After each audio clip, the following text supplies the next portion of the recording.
you reign!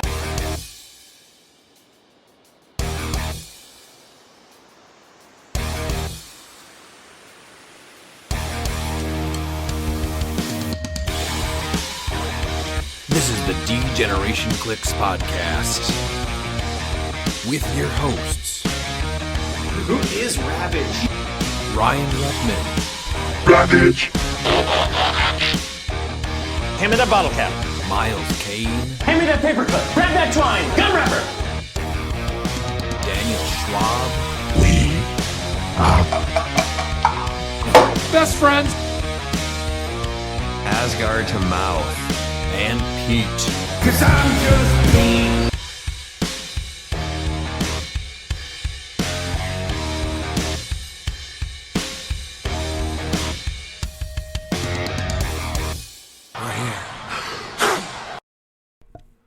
Welcome back to the D-Generation cliX podcast. I'm your host, Ryan, and with me, as always, are Miles and Pete. Miles, how are you doing?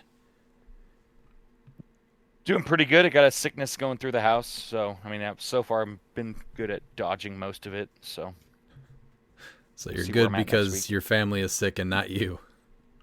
yeah, Okay, that's cool. Pete, how are you doing? Thanks for phoning in today.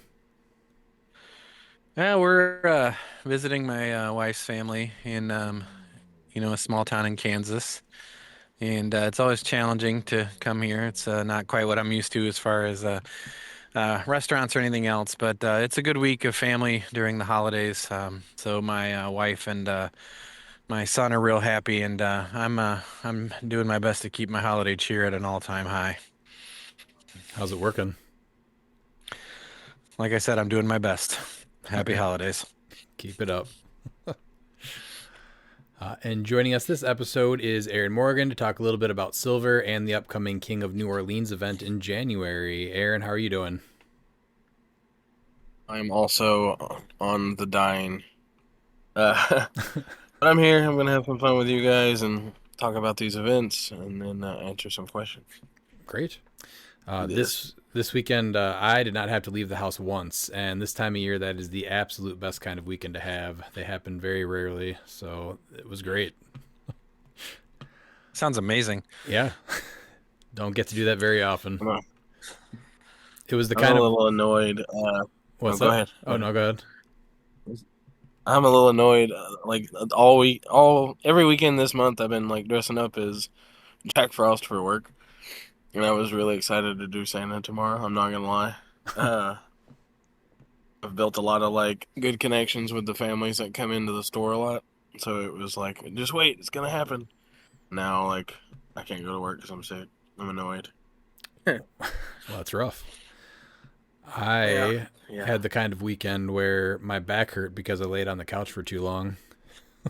Very different. Well, you know what, Revin? Just brag about it, okay? I will. Just brag about it. I will. I got an adjustment on Monday morning and been feeling great ever since. So I'm good to go. I'm happy for you. I have to wear sleeves. I have to wear sleeves at work. It's not comfortable. I have to readjust my shirt quite often. Wear a scrub top. All right, let's go to the news. Wisconsin ROC States is Saturday, January 3rd, 9:30 registration. Hopefully we start at about 10 a.m. And if Silver is not for you, we are also doing BRs and dropping some of the newer LEs all day also. So still feel free to stop through. Hopefully there's not a snowstorm again like there was at our last event. How about the Bookwood report, Pete? Bookwood Report! Hello, friends. It's time for the last time, much like John Cena, for the Bookwood report. We've now had multiple weeks. The man himself says it's dead. So I have nothing to report. He hasn't purchased anything, and he hasn't played. But I want to say from the bottom of my heart, to you, the listener, thank you for supporting our only award-winning segment. Rest in peace, Bookwood Report. Redmond, would you like to add anything? Next! As you could tell, reading into this one, I wasn't irritated or sad. So, I knew this was coming. I was pretty excited to get to it. So it's gone. It's dead. Let's move on. It's all coming up Redmond this weekend. It really is. It really is. I'm excited. It's a good weekend. All right, let's go into the King of New Orleans event. Aaron, do you want to talk about the dates and what's going on Saturday and Sunday? Absolutely. King of New Orleans is in New Orleans on January 24th and 25th. The 24th is our 2v2 sealed event. We adjusted after last year's test run of our 2v2 sealed. It's going to be more user friendly and more interactive with your teammate. I'm very excited to see how this plays out. And then on Sunday, it is King of New Orleans, Louisiana States. 400 points silver. I'm very excited about that. It's always fun in New Orleans overall. We're going to do a lot of the normal stuff we did last year after events. So I'm looking forward to spending time with everybody and like doing our community building down there. Yeah, I got to go last year, and we got to go to the parade, which was a lot of fun, and overall really good event. And this year I get to bring Oliver, so I'm excited to have him experience it this year as well. It will be the same parade. Like it never Like, stops. same- It's just going still. Oh, I mean, maybe that's how New Orleans works. No, it's the crew of Chewbacca's. We that one fits with what we do down there, and it's family friendly. So Yeah, I was a little bit nervous that Love it that. would not be our first year down there, but it definitely was. So I'm excited to have him see it. There's a lot of really cool floats to see. Is there anything else that you want to add about the event? we're gonna talk about pricing real fast. Just so everybody knows what we're doing for each day, and then I need to talk about some Spirit of the Game tournament updates that I'm definitely gonna press beyond King of New Orleans. Or rocked. Let me up real quick so I have it. I'm sorry. No, take your time. We accept your apology. Take your time. My units logged me out. I can't help that. Okay. Oh yeah, we also have the Battle Royal Championship we're doing all weekend. We have enough product to do, let's say, 20 Battle Royals. And there's a number there because on Saturday we have a deadline to be done in the shop and go do other stuff. So Sunday is your better chance to get more BRs in if that's what you're coming down for. Saturday is going to be lots of sealed events with everybody, so I'd really push you to do that. 2v2 sealed prizing. Let's go into this. First place is going to get 2 breaks of Strange Tales, 2 Strange Tales Chase Boosters, 2 Infinitaughts, 2 Orcas, 2 Daredevil and Elektra, 2 Spacesuit Batman, 2 King Cole, and 2 Mantis. And then we're also debuting the ROC Royal Street map. Our version is going to be an updated version with font for the winners and the top 4. So you can have a championship map for where you played on Saturday. Thought that was a nice touch to add to an event we're going to have down there. Second place, you lose the chase boosters from Strange Tales and the bricks. You'll get 2 X-Men 97 chase boosters and then repeat on the rest of it. Third place, you're going to lose the 97 chase boosters and you'll get everything listed earlier. Fourth place, you will lose. Actually, you don't lose anything at all. Third and fourth place are identical in pricing. Fifth through eighth place, we'll get 2 Daredevils, 2 Elektra, 2 Mantis, and 2 King Cole promos. We're also giving out participation prizes in round 3 of Deity Thor to all the players that attend. And then we're going to hop over to King of New Orleans and go through that.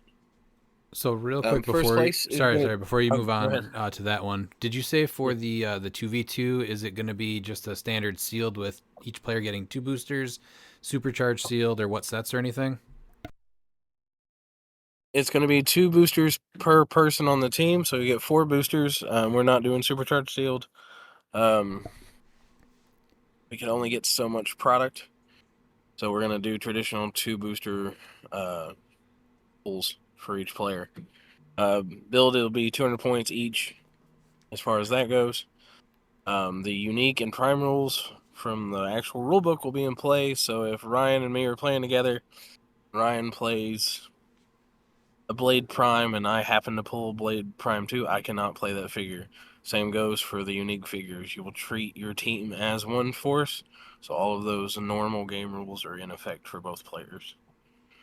And then I know last year it was it supercharged last year with Collector's Trove and Black Panther? Yes. Yeah. And then there was a couple pieces like if they came up that you had to mulligan, like Gaia was one. Is there anything like that this year with Strange Tales where there's special rules where if you pull something you can't play it or you have to play it at a low points or something like that?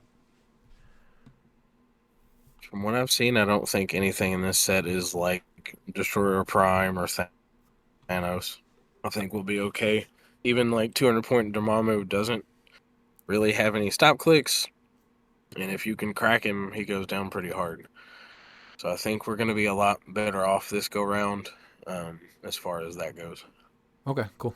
Yeah, let's go to the next event then on Sunday. Yeah. Whoops.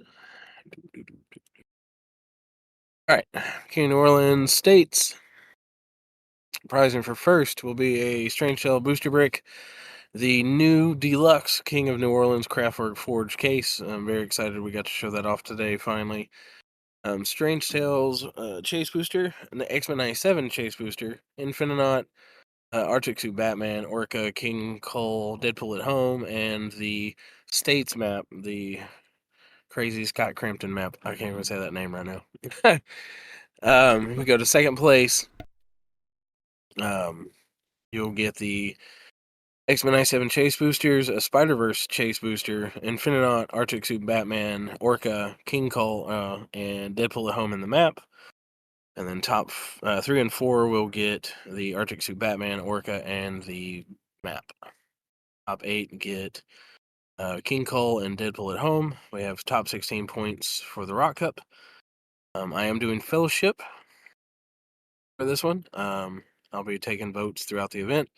That'll get you an Arctic Suit Batman, Orca, King Cole, and Deadpool at Home. And then I am doing last place prizing. You will get Arctic Suit Batman, Orca, King Cole, and Deadpool at Home. This one is meant to incentivize players to stay and play through. I was told about something today, so I'm going to address that before we get into more states and King of New Orleans proper. I was told people are building way under to manipulate tournament standings. Things like last prizing of actually out the event and earn, sadly earning it the real way. I'm not gonna stand for that kind of spirit of the game rules breaking. If you don't think that is against the spirit of the game, I have a wake up call for you. If you pull any of that at ROC events and I found out, it will be a warning the first time it's ever done, and I mean round 1. And if you continue to do so in that tournament, you can be disqualified from the event and possibly banned from ROC events for being against the spirit of the game. And potentially I murdered. don't want players. I don't want players coming to events like this and losing. Not losing. Sorry, hold on. I don't want players to come to events like this as their first major event and have an experience like that against players that are out to make the event bad for other players. That has never been something I've stood for as far as Silver goes, and any ROC event that we run. We want the best of each player that comes to an event like this, ROC events, King of New Orleans, CCO, World's Origins, all of it. Like, we want you to be your best. And if your best is playing subpar to manipulate tournament standings, I will definitely have some bad news for you. So let's be better than that, guys. That's got updated in the ROC rules document as well, so it's official as of today. I will not stand for it. It's a good way to get blacklisted from future events too, because that's something that's going to get around really quick if somebody tries to pull that. Yep, and we will all know it, and I will document you on the tournament doc and a special section just for you. So please do not act like that as a player. Bring your A game, play well, even if it's your first tournament and you get actually stomped. Learn and have fun. These events are meant to be fun. Sometimes your teams just don't work, and that's okay. Learn from what happened to you and become a better player. Yeah, right, Don't Pete? make the tournament bad. Don't make the tournament bad for everyone else because you think you're being funny and that you would get away with something like that. So, and then I'll go over the Battle Royal Championship just so people know what we've got in that prize. So this will be the first time these are available in a tournament scene post Worlds. I have acquired some of the WizKids Bystander packs that they gave away in Battle Royals at Worlds. Oh, nice. You can win them in each pod you play in. Winner gets to pick between that or the LEs we drop. It's from Collector's Trove, Black Panther, Next Phase, and Deadpool and Weapon X. There's plenty of bystanders that people were hunting and didn't actually get the poker chip of. This is a really good chance to come and win those as well.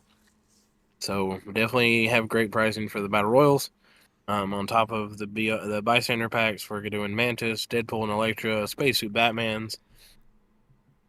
And that's just the stuff we've gotten from WizKids and The Rock. Kraftwerk Forge is also sending more goodies, just like they did the last time. And I don't even know all the stuff he's sending yet. So there will be extra prizes given out throughout the event. We're going to have fun with it. And that's if this is all based on Crampton not making it to King of New Orleans. If Crampton shows up, I'm sure there's going to be way more wacky things he does with prizing. Oh, I have to go back. I apologize. I can't show it yet. But King of New Orleans will also have a new trophy.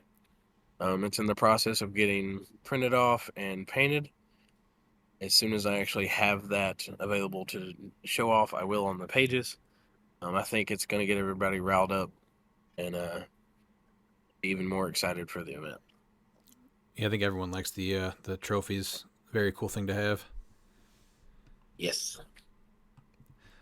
Any more details you have? That's everything at King of New Orleans besides like the after hours stuff we plan on doing on Saturday. I'll get Crampton to talk about that stuff as soon as he's able to. Just because I want to make sure we're hitting all the notes on all the pages. But this event has always been fun, even in the beginning when it was little. It's grown a lot in the last couple of years. Pricing is getting better and better every year. I'm very happy to have WizKids support to do this one. And then you guys are going to be there to be our streamers, and I'm more excited about that too. It's always fun when you guys make it to events. Yeah, so we'll be streaming Saturday and Sunday. So if you are not following the YouTube channel yet, start following it now. All right, last weekend we did have 3 ROC States and Provincials events. The first one that we're going to go over here was a 29-person event at the Confection Connection in Greenfield, Indiana. So this one here had, 29 people. Is there anything special you wanted to go over, Miles, before we break down the top 8? Yes, someone there was streaming. It's one of his few events that he makes. Westpool. He played the only Prime Rogue. So are we going to talk about him in top 8? No. No, he's not in top 8. Didn't Top make 16? top 16. No. Oh, he made top 24, though. Oh, that's good. He made top 24, yeah. Out of like a 100-person event, or what was it again? 24 out of 29. Oh, that's not as good. Yep. Okay. No, he went 1-4. You know what? I will say I do appreciate the fact that he didn't drop it. He kept sticking in there. I agree. His team Fully support that. was the new Ellie Iceman. Love the piece. Your personal favorite, Madeline Pryor at 100, and then Prime Rogue with the long sword. So we now know the floor of Rogue Prime. Now I can't wait to learn about the ceiling. We What love is- you, Wes. What is wild is that in 29 people, only one person played Prime Rogue. Yeah, that's insane. That is insane. Yeah. Another thing I'd like to Yeah. mention, Miguel Gonzalez doubling down on Beetlejuice after winning the what was it, Illinois event? Yes, Illinois. No, it was a IC? CCO. It was the Indiana CCO. Is it Indiana CCO? Okay. With a Beetlejuice team double down, and he just missed cut, getting 9th place when they cut to top 8. So rough break there, Miguel. Maybe ditch Beetlejuice and play a team that's a little bit more enjoyable for everybody to play against. So sorry, not sorry.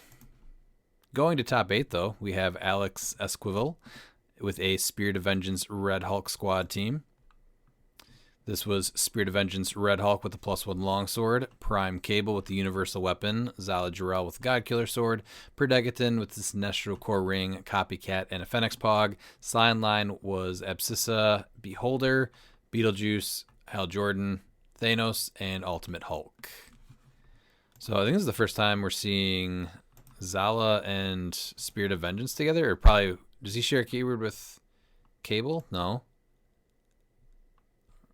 So he's dropping Fenix. off. Cable Oh, they with do. Fenix. Okay, no, that is a crazy combo then.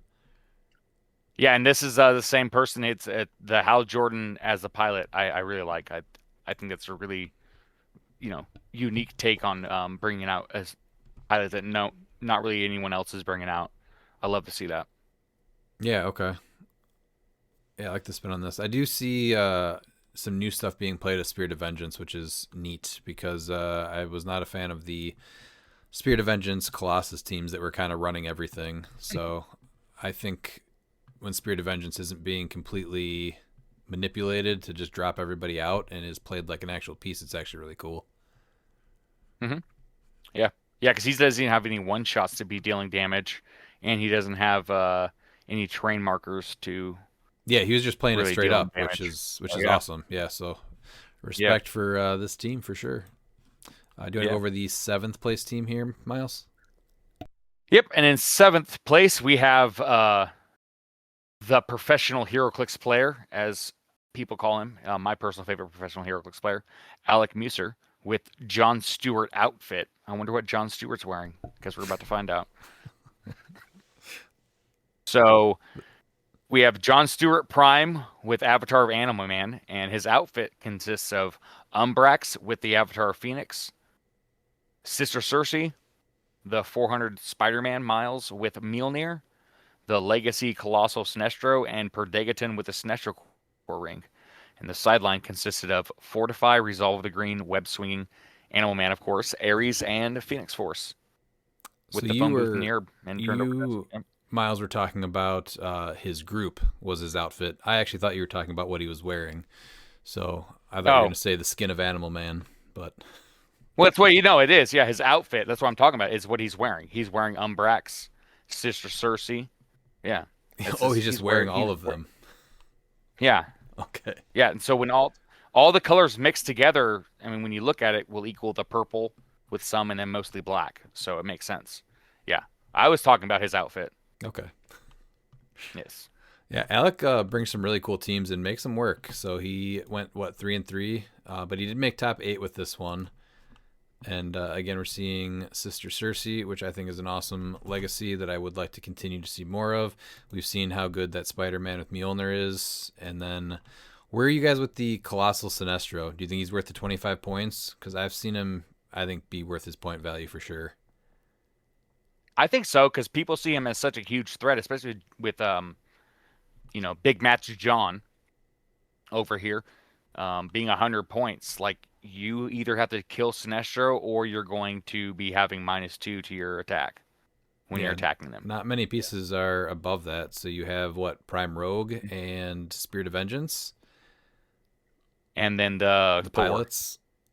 And then Yeah, I guess Thor. Phoenix Force Thor. Yeah, so but the odds of it are pretty slim, so I like the play. Yeah.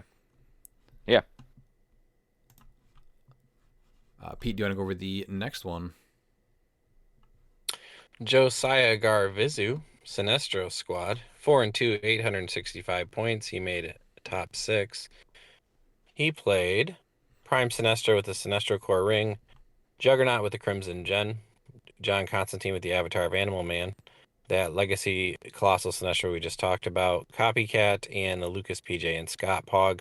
His sideline was Mind Gem and Fortify, Animal Man, Ares, Beetlejuiceberg, and Mimic. So kind of more going into what that Prime Sinestro would do with Sinestro. Unthemed, but it's kind of a limit what your opponent can do team. But you know what? You still let him play because you didn't main force juice. Yeah, he went 4-2 with this team too. That Sinestro does not see enough play. It is a figure that I have been trying to get because I do love me some Sinestro, but the asking price of between 30 and 150 is just no. That's probably why mine just sold on eBay, because I think I had one for maybe 100. I don't remember now. Definitely the cheapest I saw then. But yeah, a lot of people wrote this character off, and I think we said from the beginning that he's at 100 points, he's definitely worth building around. Yeah. So it's interesting that he just has basically him and one 80-point attacker, and then the rest is really just support. I don't consider John Constantine an attacker. No, and Juggernaut's printed 12. Like, it's fine. You're like, okay. They can't be modified, So it's like, what, the highest printed value right now I think is a 20, but the average that you'll be seeing is about 18, 19. So okay, I need a 6 or a 7. Yeah, and he's got the prob on Constantine, and he is able to turn off prob on everybody else. So that's a good combo right there. Yep. So yeah, I like the play. Mm-hmm. Then we have J Major taking 5th place with another Juggernaut team. This one is Juggernaut with the Crimson Gem, 057 Chase Guy Gardner with the Star Sapphire Ring, Zala Jarrell with the Godkiller Sword, Cher Panther with the Bloodstone, and then the Collector's Trove Chase Loki with Destroyer and Predegaton, Fortify, Abscissa, Ares, Beetlejuiceberg, and Mimic on the sideline, and only one map, Major Brock's Bunker. So who wore their clothes better? The outfit. Juggernaut or Jon Stewart?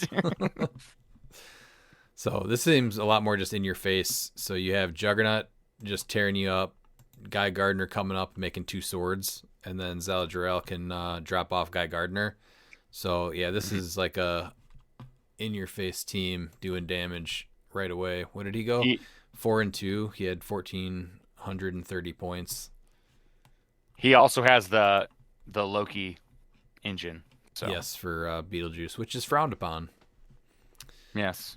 Let's see. He looks like he lost to Robert Gallagher was his last match, and he was actually able to beat him in a close match in round 5.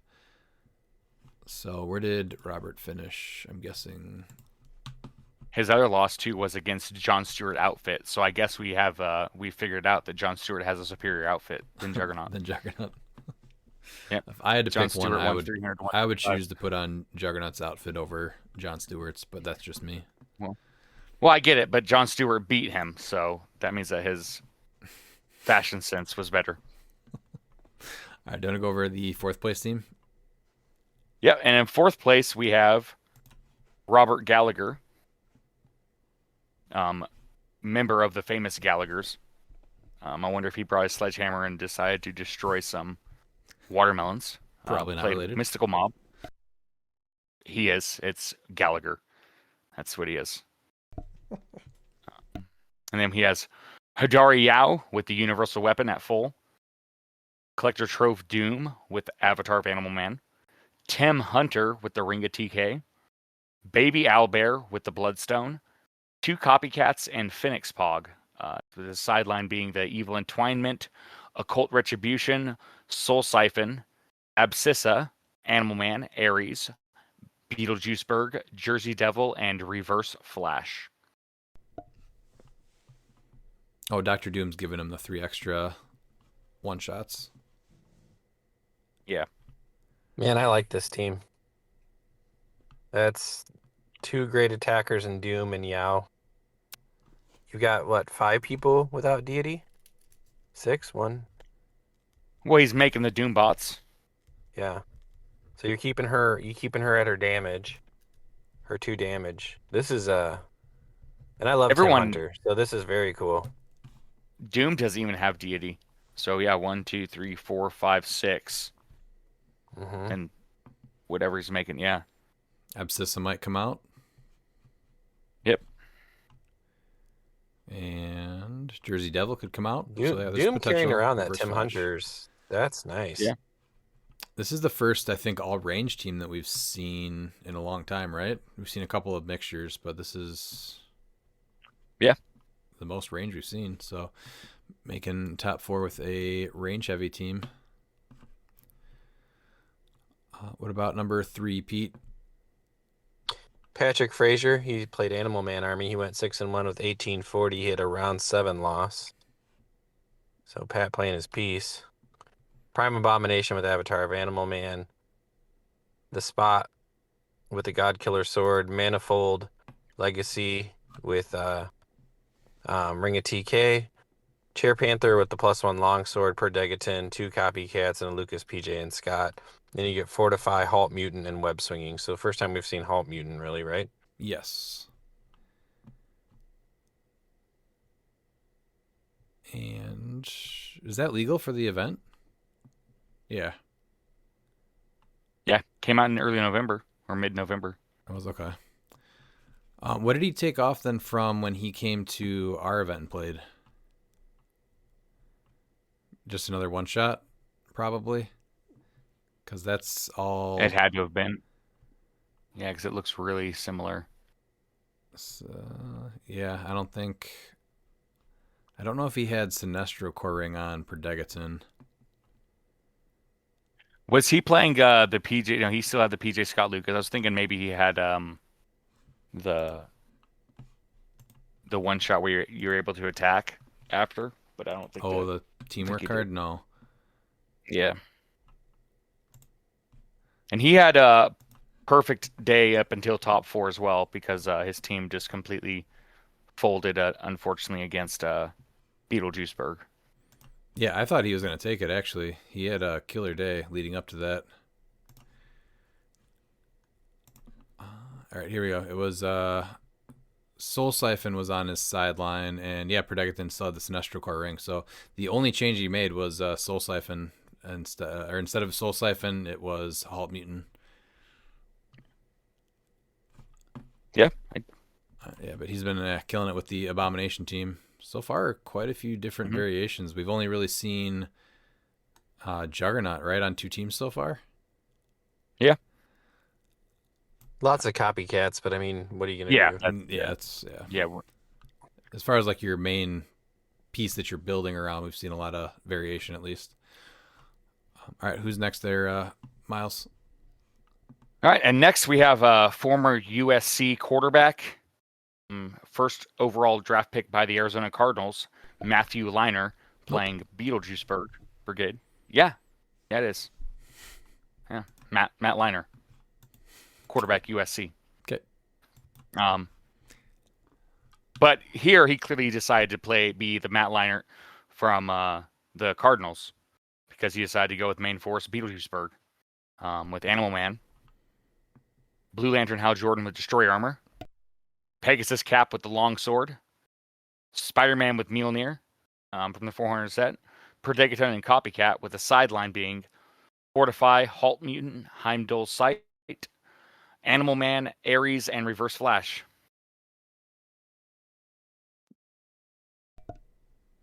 Boo. 6-2, 11-30. Yeah. Very unfortunate Beetlejuice build.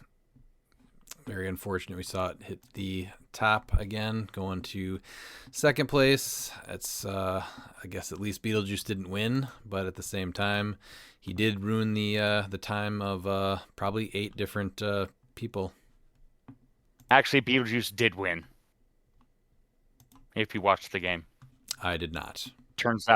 it turns out that the one thing that stops main force juice is sideline juice. All right. Well, do you want to go over the first place team there, Pete? Yeah, first place was Dan Powell. He played Spirit of Vengeance Red Hulk squad. He was 7-1 with 2130. He played a Spirit of Vengeance Red Hulk with the Avatar of Animal Man, Chair Panther, the Green Man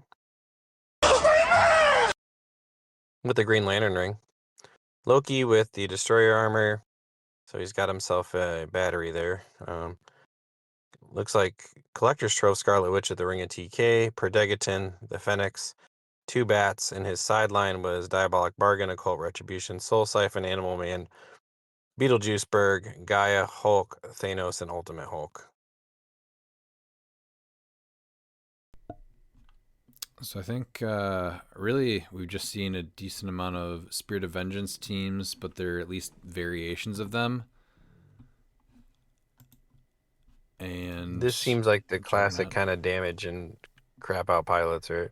Yeah, you just start damaging Spirit of Vengeance to get 1,200 points of pilots out, and then the Loki battery to get Beetlejuice out and not worry about taking the damage. So just kind of limiting the opponent. Yep, using the bats to block his figures from range or even like giant reach. Yeah. Since Green Man can make a third bat potentially. Which was the team Actually, that he can't. he lost to? Oh, Pat Frazier in round 4. Yeah. Yeah. And it looked like he wiped everyone besides that. No, he didn't. No, his only non-wipe was against Robert Gallagher. That actually was pretty close with 255 to 200. And then his second matchup with Gallagher was 280 to 250. So yeah, he was able to wipe, it looks like, everybody but 2 players with this, just going full at it. Using Gaia as one of the pilots, I think, is a good call. I like the Hulk. But yeah, this is what we're looking at. I mean, realistically, as one of the best teams for sure. I mean, you got the Chair Panther, you got Perdegaton, you got the Loki battery. Well, the And damage Spirit of output Vengeance is is just crazy. He's bringing out Yeah. so a 300-point Gaia, 150-point Hulk, 300-point Thanos, and 120-point Ultimate Hulk. So, pieces. This is what 450, 750, 870. So 870 points of pilots are able to just come out, and then also Beetlejuice limits what you're able to even do to them. So, yeah, it's got to be a little rough going up against it. Yeah. Yep. All right. So yeah. What did you want to say? You got a message from, I think it was Jacob Bishop, right, Miles?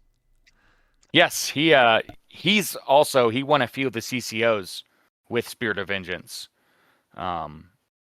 He's also one of the players that got eliminated because he rolled a crit miss with his Thanos. But yes, he miscut. But I was talking with him, and he said this is he went with a fun, unique build, and this is one of the, if not the most not fun he ever had in an event.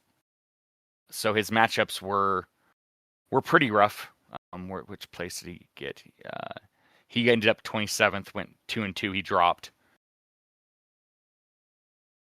But yeah, he was actually an animal theme. He played Spirit of Vengeance, had the new King Cole to make the submans, Falcon and Red Wing, Kairu Sill with the Sinestro Core Ring, Phoenix Pog, Bat Bystander, and Lucas, PJ, and Scott with his sideline being Diabolical Bargain, and then and Jersey Devil with his pilots being Thanos and Ultimate Hulk, but also Arena Cap and Morlin because of the bystanders and with the Snake Pit. Go over with his matchups. So his first game, he played against Alan Scott, which was Alan Scott, Juggernaut, Scarlet Witch, and Animal Man. Wasn't too bad. And then it became the 3 straight games of just roughness. So he went up against like the perfect counter to his team, which was Abomination with Animal Man, Spot with God Killer Sword, Legacy Ace, so his stop clicks no longer mattered, Legacy Panther with Bloodstone, Degaton, and Copycat with Halt Mutant. So like Bloodstone stopped his figure from healing. What's his name? King Cole. Mm-hmm. You know, like that happens when you get these matchups. But then his next two matchups, he went up against Miguel and then former USC quarterback Matthew Liner, both playing main force juice. He did beat Miguel, but he said that it was just a slog and just an unfun experience. And then he followed up losing to USC quarterback Matthew Liner 195 to 100. And then he dropped, and right before he dropped, he saw what he was going to go against. It had nothing to do with why he dropped, but it would have been against Jason Alvey, who was playing the Infinite team, where you had the assist from another world to bring in another Infinite. So, yeah. Ouch. Yeah, so he stuck it through for both Juice matches. He went 1-1 against Juice, but even in a win, it was still just, it did not have fun. Yeah, and you got to question he yourself decided- why you go. Yeah, because he's like, you know what? He's at the point now because he's a heavy meta player and everything, but he's like, you know what? I now have to. If I'm gonna go, I want to play something that I want to have fun with. And so yeah, he went Spirit of Vengeance, which is if you're gonna play something fun, you need to try and at least play something that you can win with to try and make up for the weakness of your gimmick. And then he went with the bystander idea, which is cool, a unique take, but yeah, it just had poor matchups and just not fun experience. Yeah, both Miguel and Matt play around here, and they both come up with pretty good teams. I've always had good games with Miguel, very fun wins and losses, but they've just turned to the dark side, and they've decided to go with the evil that is Beetlejuice. So hopefully, maybe we'll see a return soon back to the lighter side. I mean, Christmas is coming. They could be visited by the ghost of Christmas past, maybe the ghost of CliX past before Beetlejuice. Yeah, I think they really need to look at themselves in a mirror and say, you know what? This isn't who I want to be. Instead of being a Beetlejuice, be a Scooby-Doo. Okay, that's what you need to do. Don't be a Beetlejuice. Be a Scooby-Doo. All right, we're gonna go to the next event. This was in Fall River, Massachusetts. Game King. It had 12 people, so we'll go over the top four. Fourth place was Petros Papadopoulos, going 2-4 with the Destroyer tent pole. So it was Prime Destroyer at 270, Perdegaton, and a Lucas PJ Scott Pog. Fortify, Brune, Odin. This is the is it Iconics? It's the LE, the Rainbow Bridge LE. Yeah, it's the LE one. Yeah, the Rainbow Bridge, yeah. That was supposed to come with the beer, but didn't. Yeah, yes. Odin and Ravens from Black Panther, Old King Thor from the LE, and then a Phoenix Force Thor, all for pilot options on Destroyer. And only Fortify is a one-shot, so not much to say about a main Force Destroyer team. Nice options for pilots.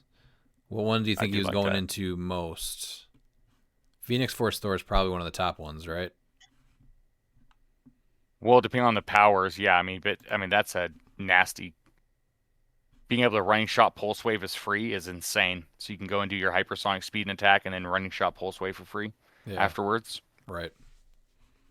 The other Odin, charge blades. Yes. Maybe. Psychic Blast, running shot. Actually, Psychic Blast, range combat expert might actually be it because you can hypersonic speed and then he'll be a 14 for 6. Yeah, that would make the most sense then. Or no, for sure. Yeah. And then so probably that Odin. You get the opportunity if it's a close combat benefit to take what Bruin then, and what's Odin giving you? Pensai Prob.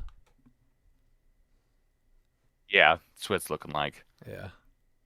I don't know if I like him as much. When he comes out, I guess you get a chance to generate the bystanders if he doesn't get KO'd right after. What's his stop click impervious? Yeah. Yeah, a couple of unique. Well, he's going to get that. He's going to be getting he'll start with 2 instead of the Odin Force tokens. So if you place him first, he starts the game with 2 instead, and then it's this character modifies their combat values +1 for each Odin Force token they have. So, oh no, the stop click actually goes. Choose your remove 1. He would get 1 then, right? It's +1, yeah. Starts the game with 2 instead. When starts the game, this has this character modifies your combat. Yeah. So what happens? This click, yeah. So you would have to actually click through click 3. So when he goes to click 10, you would take one of them off, and he would be +1. That's still 13 for 5, not bad. But I think the range combat expert of the LE or the Rainbow Bridge one's probably better. Yeah, for most matchups for sure. Because then he's a 14 for 6 Pensai. You got the running shot pulse wave. Yeah, that's probably the combo that saw the most play out, I assume. All right, what about third place? And in third place, we have Ben Katz with Warrior Legion. The Warrior team went 3-3, 845. Had Green Scar with Animal Man. Beta Ray Bill at 60 with Mjolnir. Caveman Wally West with the Long Sword. Diana with the God Killer Sword. And Chair Panther with the Universal Weapon. Practice Teamwork, Fortify, Animal Man, Ares, Mimic, and Reverse Flash on the sideline. So I'm guessing, yeah, TKing up Diana, but I guess no, Diana can just go and carry up 10. So, I mean, you can just have Green Scar move and then practice teamwork for him to hit if you want, and he'll be a 13 for 8. Is he manipulating any free moves or anything? He's got hypersonic for Avatar of Animal Man. Yeah. But he can't combo that with anything else, right? Diana would have to hit. No, Diana doesn't know, because he can just carry and just do practice teamwork. And then if you already take the action to destroy to get it the +3, he'll be a 13 for 8 after you drop him off full map. Yeah, but you want to be able to take as many extra attacks after. You're not carrying him up. You're probably carrying but in case that's an option. I think that's an option for sure to. No, where's the TK? You could Universal also weapon. No, it's going to be Universal Weapon to TK him up. He's got hypersonic. He attacks all crazy, and then he moved twice with hypersonic, so he's making 2 more attacks with Green. Oh, never mind. Okay, I thought practice teamwork was close attacks only. So no, yeah, you would probably just carry up Diana. Honestly, carry up Diana? No, you're probably carrying up Caveman Wally West with Diana, if anything, or Beta Ray Bill. Well, for Diana to, yeah, well, Diana can just do that, just make an attack, and then she's able to. Well, never mind. She gets, is that another character placed? Yeah, if it was the first attack this turn, yes, you can just carry her up and make an attack. There's different options for sure. Sorry, what am I Diana here? Practice teamwork. Practice teamwork on Diana. Then you're who's carrying going across him up, Caveman. Yeah. Beta Ray Bill can carry her up. Yeah, there's Yeah, he's got 8 speed. Okay, that's probably. I'm trying to figure out because we don't have hypersonic speed with her. So yeah, so TKing her, she only gets the +5. So you're not getting full map with her. So I'm trying to think of how you're gonna be able to carry her. Because you don't want Green Scar to carry, because you want Green Scar to be making the attacks. And Caveman Wally West can pretty much almost make it himself, right? Yeah. Close to it. Yeah, because a TK will TK him to 5. Yeah, he'll be a 9. I still think you're TKing Green Scar. Yeah. But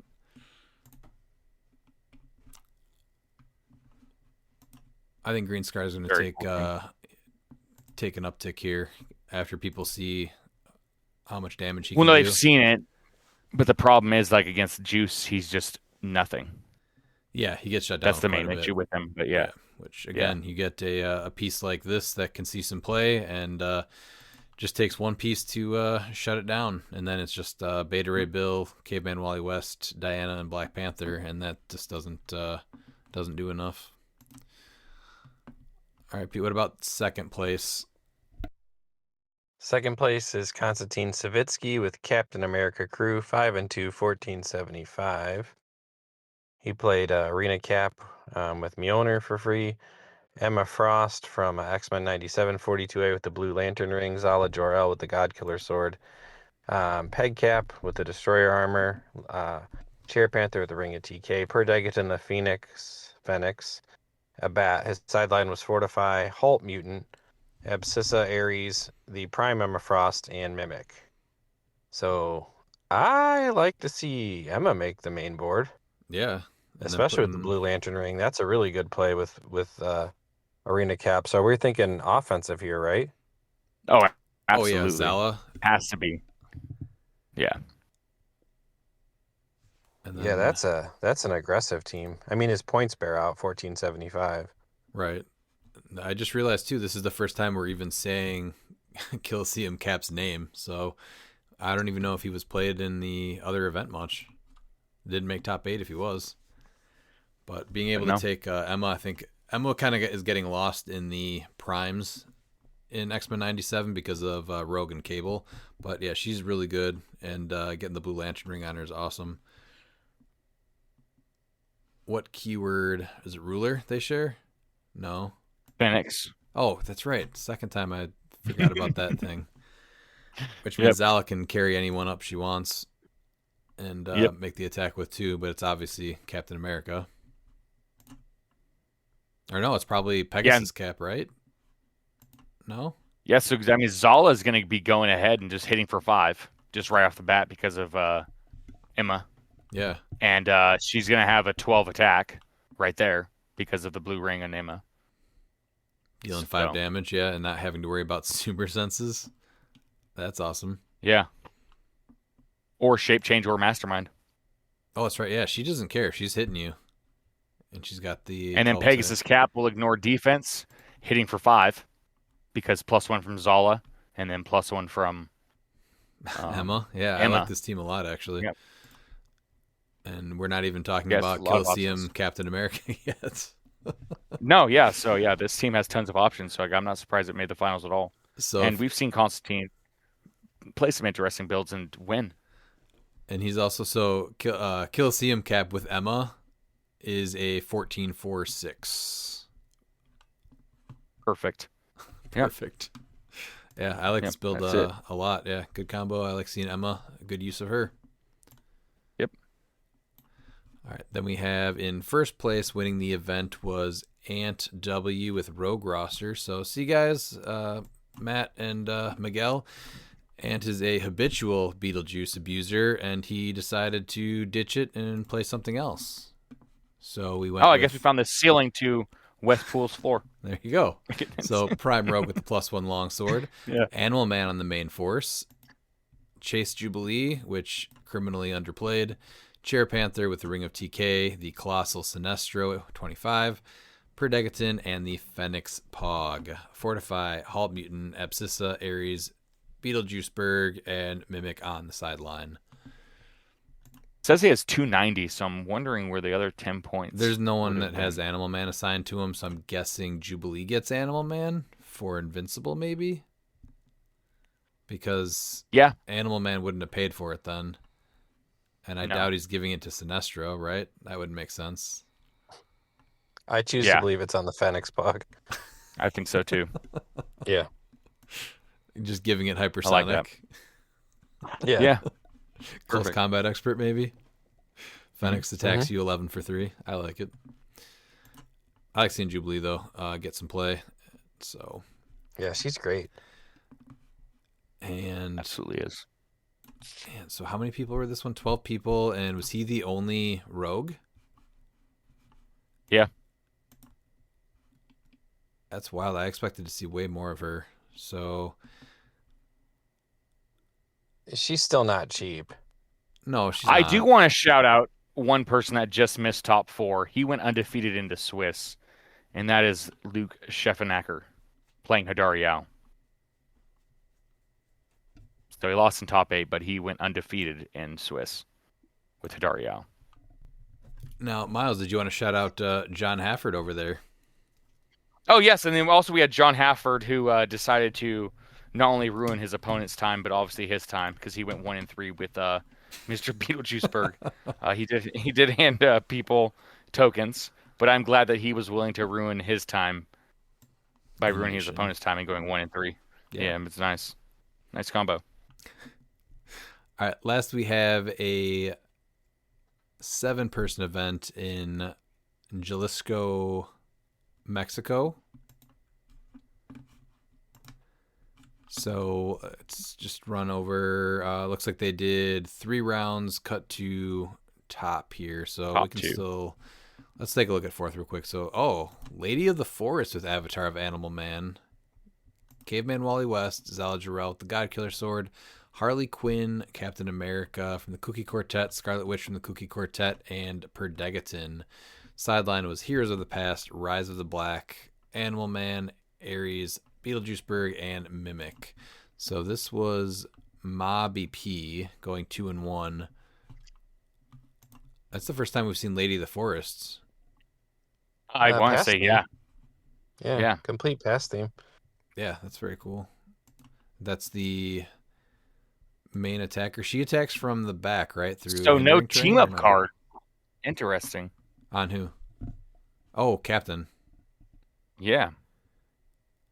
They're all Avengers, though, so they do all get Mystics still. No, you only get that if you use the team up card. The team up card isn't assigned here. I mean, maybe they could have been when they were in person. Can we forgot see to that, add though? that. Yeah, They've it's changed- alternate cards usually. They changed It should the way so- that it works a bunch of times, though, so I don't know if you can actually see that anymore.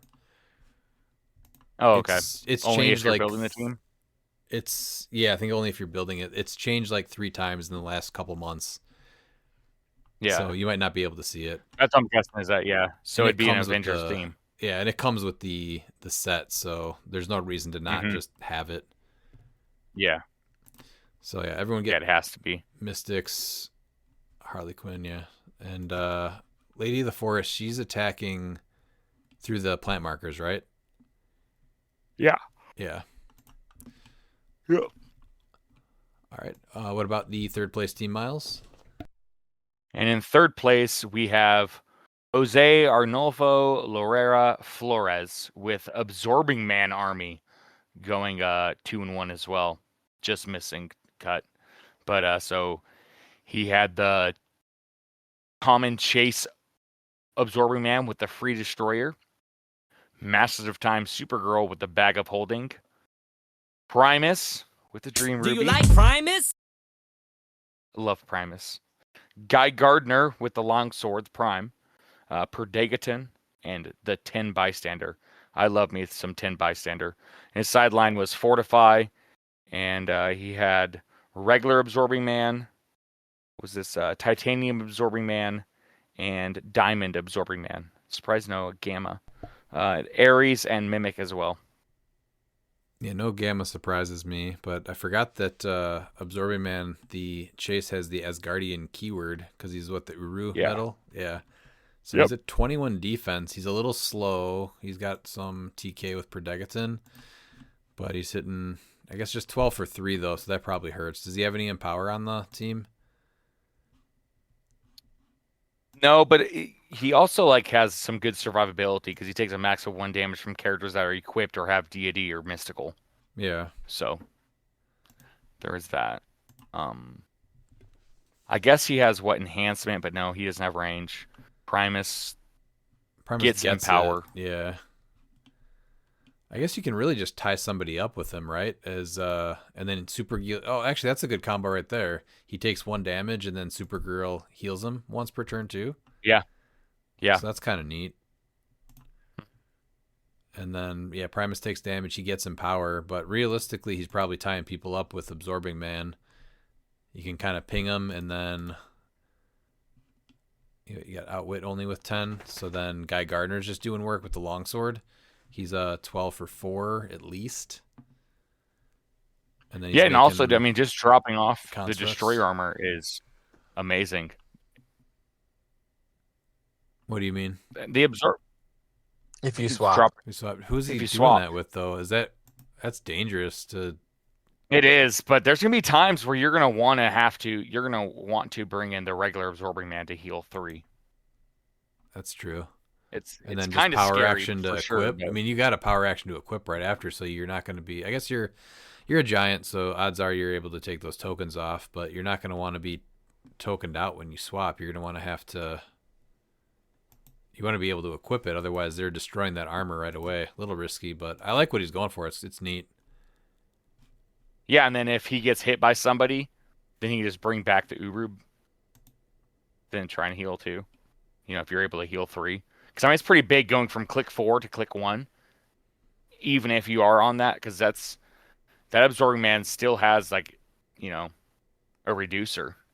So if they're not dealing penetrating, they have to hit him for, what, 5 damage to take him back down to where he was. Yeah, and how many people are equipped, have the deity keyword or the mystical keyword?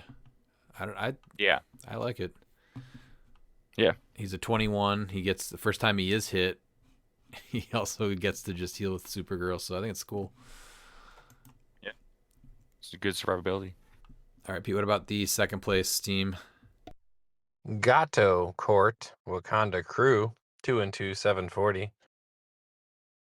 He played the Prime Black Panther with the +1 longsword. He played Captain America Arena Cap with Mjolnir. He played Captain America from the Kooky Quartet, and it looks like he also played, I believe that's Peg Cap, right? Yeah. Yeah. No, wait, that was Peg Cap initially. So who is this? The 40-point one. Oh, that's the Wakanda OP that gives The Wakanda Soldier ones. Wakanda. That's how he's getting theme. Okay, so Soldier, my bad. right? So not from the Kooky Yep. Quartet. So Peg Cap, and then the Op Kit Cap that gives you Wakanda for Soldier. Shuri at 30 points with the Vibranium Martyr, Vibranium Weapon, and Avatar of a Tomb for free, and then War Machine. Sideline was Animal Man, Ares, a Tomb, Beetlejuice, Midnight Angel, and Mimic. So complete Wakanda theme. So Legacy Panther is bringing back somebody once per turn. Without being adjacent, Because right? you can just generate the Vibranium with Shuri. Yeah. And then, yeah, so you can turn the Midnight Angel. I mean, that War Machine can easily become a Midnight Angel. This is a Once you're nice ready. little theme team. And he doesn't I have to do be like that. adjacent, right? If they're Wakanda. Nope. No, If they're Wakanda, it's board wide. If not, they're adjacent. it is once per turn, though. Mm-hmm. So what about but yeah, this? So Devil Dinosaur gets the Wakanda keyword. Midnight Angel can actually turn into, or Devil Dinosaur can turn into Midnight Angel. Yep. That's all I got, though. That's pretty good. It's pretty good. This is Seeing if there was anything you could lose point wise to get a one shot on there, but I don't think so. I like the Pegasus cap too, because I mean, even giving him a vibranium weapon, so he's hitting for another, you know. Well, he's got another Avatar of damage Animal is Man nice. though, so he can't be equipped, right? Or no, sorry, No, that's he the wrong doesn't. one. No. So he doesn't even have it. Yeah. That's He's probably where he can protecting lose the it. good one. What's he doing though? Just giving him invincible? I don't know if that's worth 50 points. That's where you can ditch some points No, for but- one shots. No, but you're trying to keep him up alive a little bit more, because when he succeeds on his leadership, you're able to move characters up to 2 squares. So it's I'd rather have 2 one shots. Oh, for sure, yeah, but I can see, he wanted to play Cap and make him into a bigger threat, give him hypersonic speed or whatever. I like it. All right. Prime Black Panther is a piece that I thought we were going to see more of after rotation, and we have, but not nearly that much. No. But yeah, cool team. All right, then in first place is Carlos Zacapantzi, which is a past team. Bringing King Arthur with the broadsword construct, Caveman Wally West with the +1 longsword, Diana with the Avatar of Animal Man, Harley Quinn, the Chase from Masters of Time, the Kooky Quartet Captain America with Mjolnir, Kooky Quartet Quicksilver, and Kooky Quartet Scarlet Witch. So making them all Avengers, giving them, +2 speed, and Mystics. Yep. And I guess King Arthur already has it, but Yeah, so Diana's going to be a 12 speed. So now you get her full map. You TK her to click 5 and then boom, she's there. I guess you could have got full map anyway with hypersonic, but King Arthur's got a 6 charge. King Arthur's amazing. he is. Yeah. Wally gets full map by himself. Yep. Yeah, pulling King Arthur over with Diana is awesome. Yeah, he's hard enough to take down on his own. Yeah, because you can just TK Diana, so Diana can go and make a hit, drop off King Arthur, and now if you need to, you can then just move Wally to make an attack to make sure there's no super senses, and then have King Arthur hit. Yeah. But Ass is back. We saw a lot more Diana, which really surprises me out of the 3 events that we went over right tonight. And The Zala's Animal Man obviously saves you not 5 going anywhere. points. No. I actually like Diana with what is it? Avatar of Tomb. For the range or the penetrating damage. Yeah, the range attack. Yeah. Yeah. All right, well, that's going to wrap up the 3 ROC states and provincials. All right, let's get into the listener questions. You've got questions, we've got answers. Your ass better call somebody! First is Owen Buss. Hey guys, what are some figures that you love but haven't quite been able to compete with the top dogs in Modern? For me personally, I love Camo and tried to get him to work many times, but he never felt quite there. So Owen, I think Camo is actually definitely able to compete, and now that he's on the Silver Points side of Silver, I think you can probably get a chance to put something together pretty good and compete with him there. So I'm curious on what you played with him before that you did not do well, though, because I saw a handful of builds that actually did pretty well. For me, though, in Modern, I would say I haven't really gotten a chance to build with Nightcrawler, and I'm afraid that he's going to fall by the wayside before I can make a team and actually compete with him. I mean, you can't do worse than Nick. Right. So... Well, that's kind of one of the things, right? Like I saw how he Jesus. did, and I'm like, I don't think that I can do anything with this guy now. I mean, I could probably do better than Nick, but Yeah. I'm nervous to Yeah. even try to put him in an event now. It's kind of scary. So for me, I mean he's silver now, but I want to bring back the Avengers Forever Super Rare Dormammu. I got to have fun with him at CCO a couple years back. That was Modern actually. But I want to do more with him, so I'll probably look at him again after I get this run of states out of my system. Was that the one that was able to generate mindless ones and something else? The Hydra agent? No, Hydra agents was Red Dormammu. He just generated. Yeah. He made Baron Mordo and the mindless ones when he rolled 6s and hit you. That's right. Yeah. He seemed pretty cool. Yeah. Miles, what about you? Prime Collector's Trove Prime Iron Man. I built with him. Yeah. I mean, it was there on paper, but just in practice, it just never really was fulfilled. I mean, I think there could be something in silver potentially building with him, but it's a gimmick that you have to go all in on, and I'm just not quite sure it's really there right now, going all in on his gimmick. I probably have like 13 of them. So if you can make him something and make him worth more than $7 or $3, that would be great. Yeah.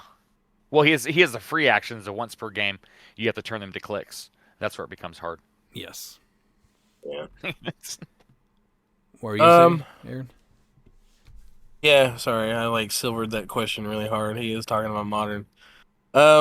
I want to actually run Sandworm or I don't know, a couple of these figures that are still in Modern that didn't see any play and we were all hyped about them. So Trigun, what happened to Trigun? Some of these new one shots make them stupid. So I don't know. I like my one-man armies, obviously. So looking at stuff like that, I think would be fun for Modern. Yeah, both of those are actually pretty good answers. I didn't think about them. Pete, do you have a piece? Oh yeah, it'd be the Watcher, be the Con LE Watcher.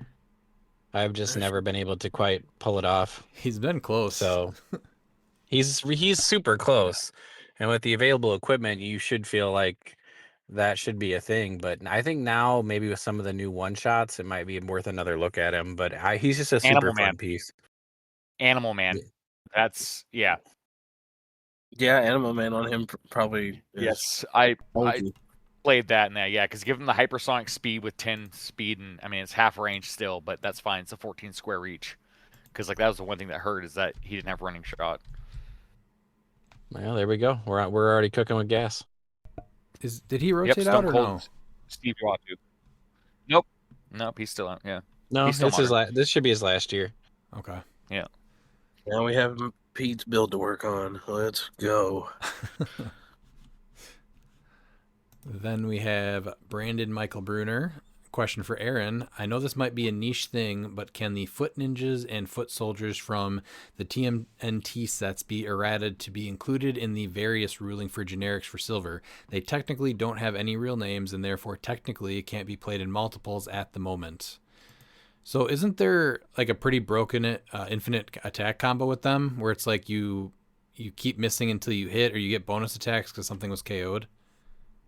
Or both? Say it was like the boomerang. It's the boomerang ones, yeah. Yeah. So I But mean, it's a free action. which I mean is doable Yeah. in silver, and Yep. stuff like the Kyle Rayner team up now like triggers them pretty hard. So we'll touch on the whole various thing. And there was a reason we went that way.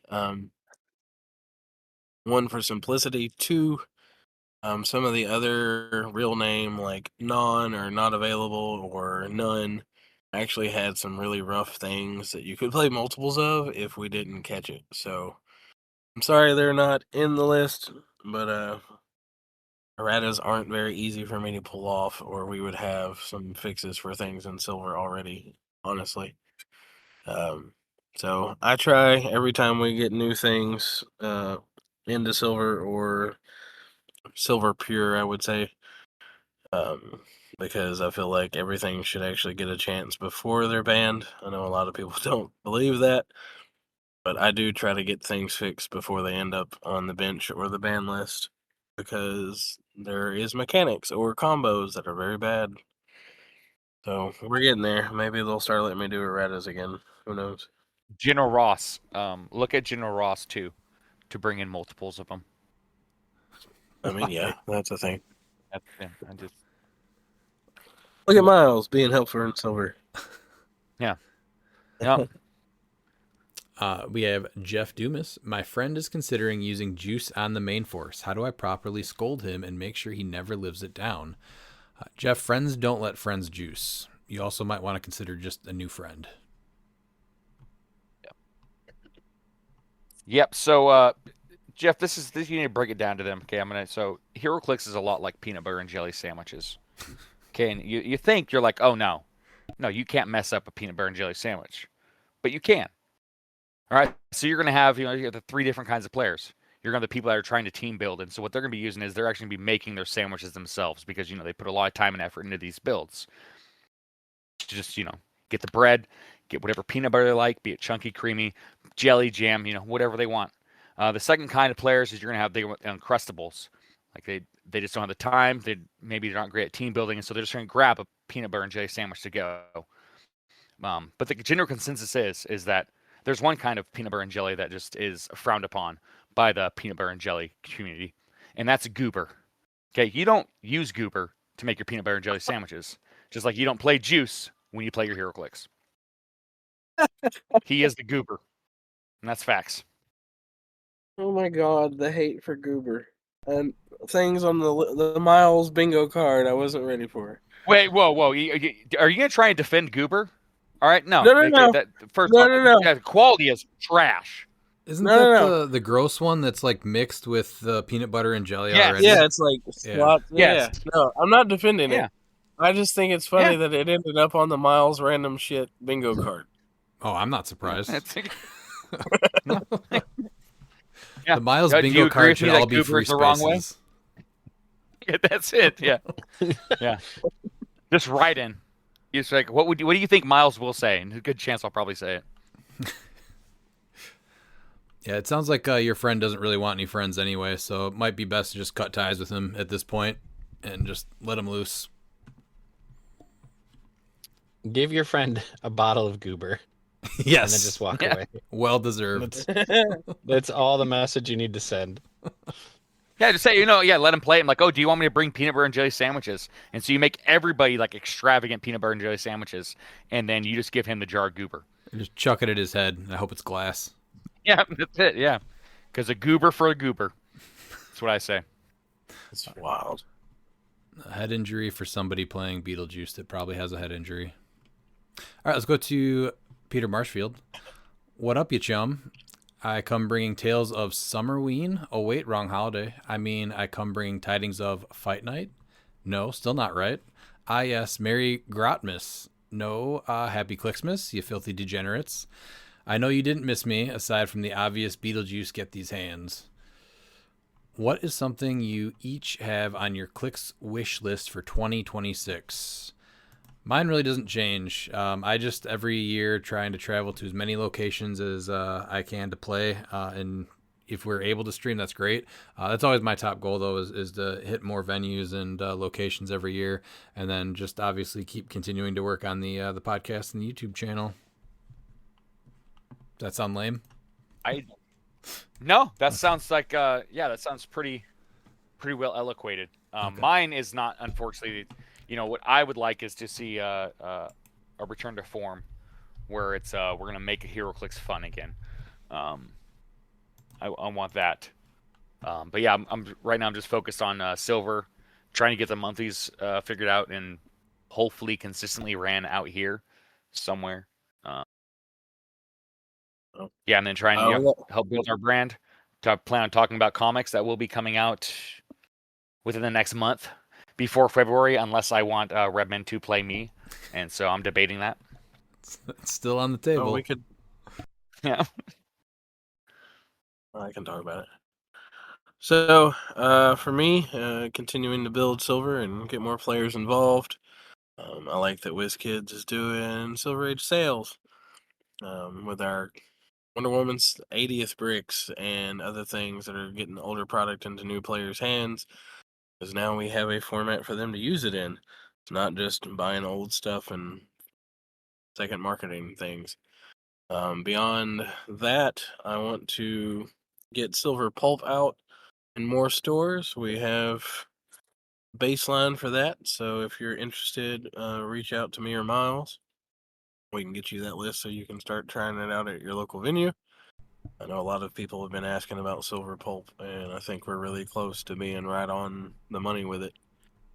So yeah, if pulp is going to be a thing, I think it needs to be silver. Yeah, and then I got more traveling I want to do. I'm gonna miss out on states up there with you guys, and it really pisses me off actually. So hopefully there's an event coming up where I can make my way up there and hang out and play up there with you guys. And then also I've got Birmingham and Chattanooga states I'm playing in this year. That's in a couple weeks. And then that's King of New Orleans after that. And then in February, I am flying out to California. I've been asked to run a silver event at a big event out there. So I'm kind of excited to go to Cali. It's been a long time since I've been out there. Oh, that'll be cool. Yeah. You did bring up the Wonder Woman 80. It's like, I think $60 for a brick on WizKids store website, right? Yeah.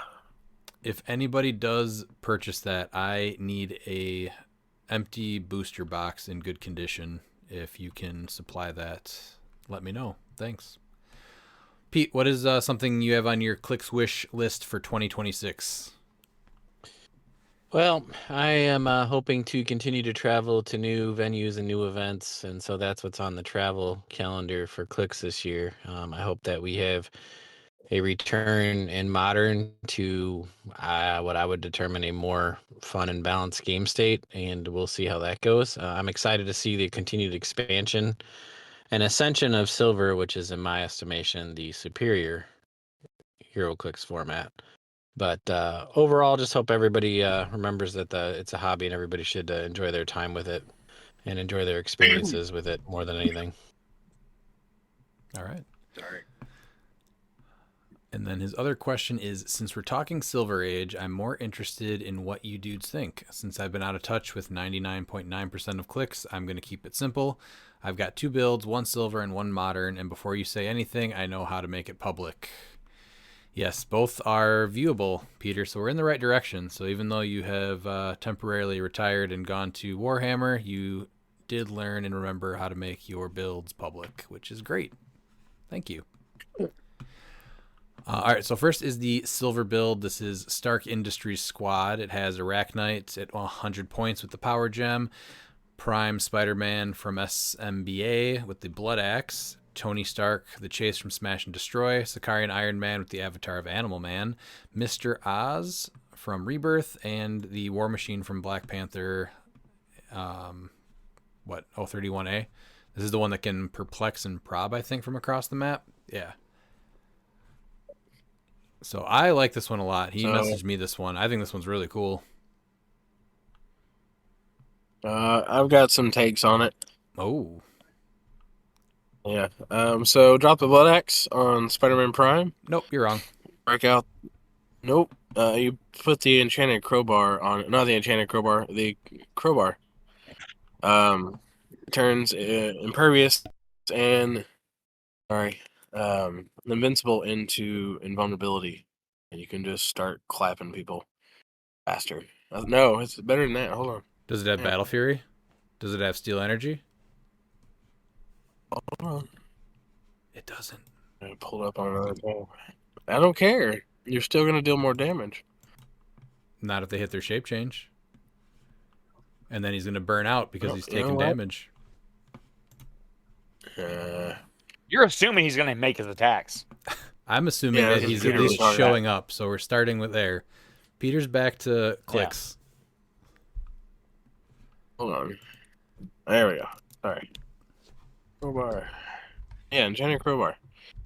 Split weakness when this character attacks. Just straight up attacks. And it can be range, can be close. Hit characters that can be invincible on purpose using vulnerability instead. Spider-Man swinging for 4, potentially more if he's got the right stuff around him. I still think the Crowbar is underplayed in Silver, and Spider-Man Prime is a good example of like just getting to deal way more damage based on all of his attacks. 'Cause that's what, 3 attacks a turn minimum. Mm-hmm. Yep. As long as someone doesn't hit shape change. Because let's say he goes in with 4 attacks and they hit shape change on their first one. Then what does he do? Well, you better make sure you're based with other people. He's got 2 bolts. Why would you only attack one person? Because the person set up really well, and it's Peter's build, so he forgot there was 2 bolts. You can like the Blood Axe. I still like the Crowbar. Crowbar's good. I don't think it's bad. If he's taking damage, though, I just think that there needs to be a way to mitigate the damage that he takes, because the burnout is real on him. When I played him, it was with the MOE swap. He's got Tony Stark.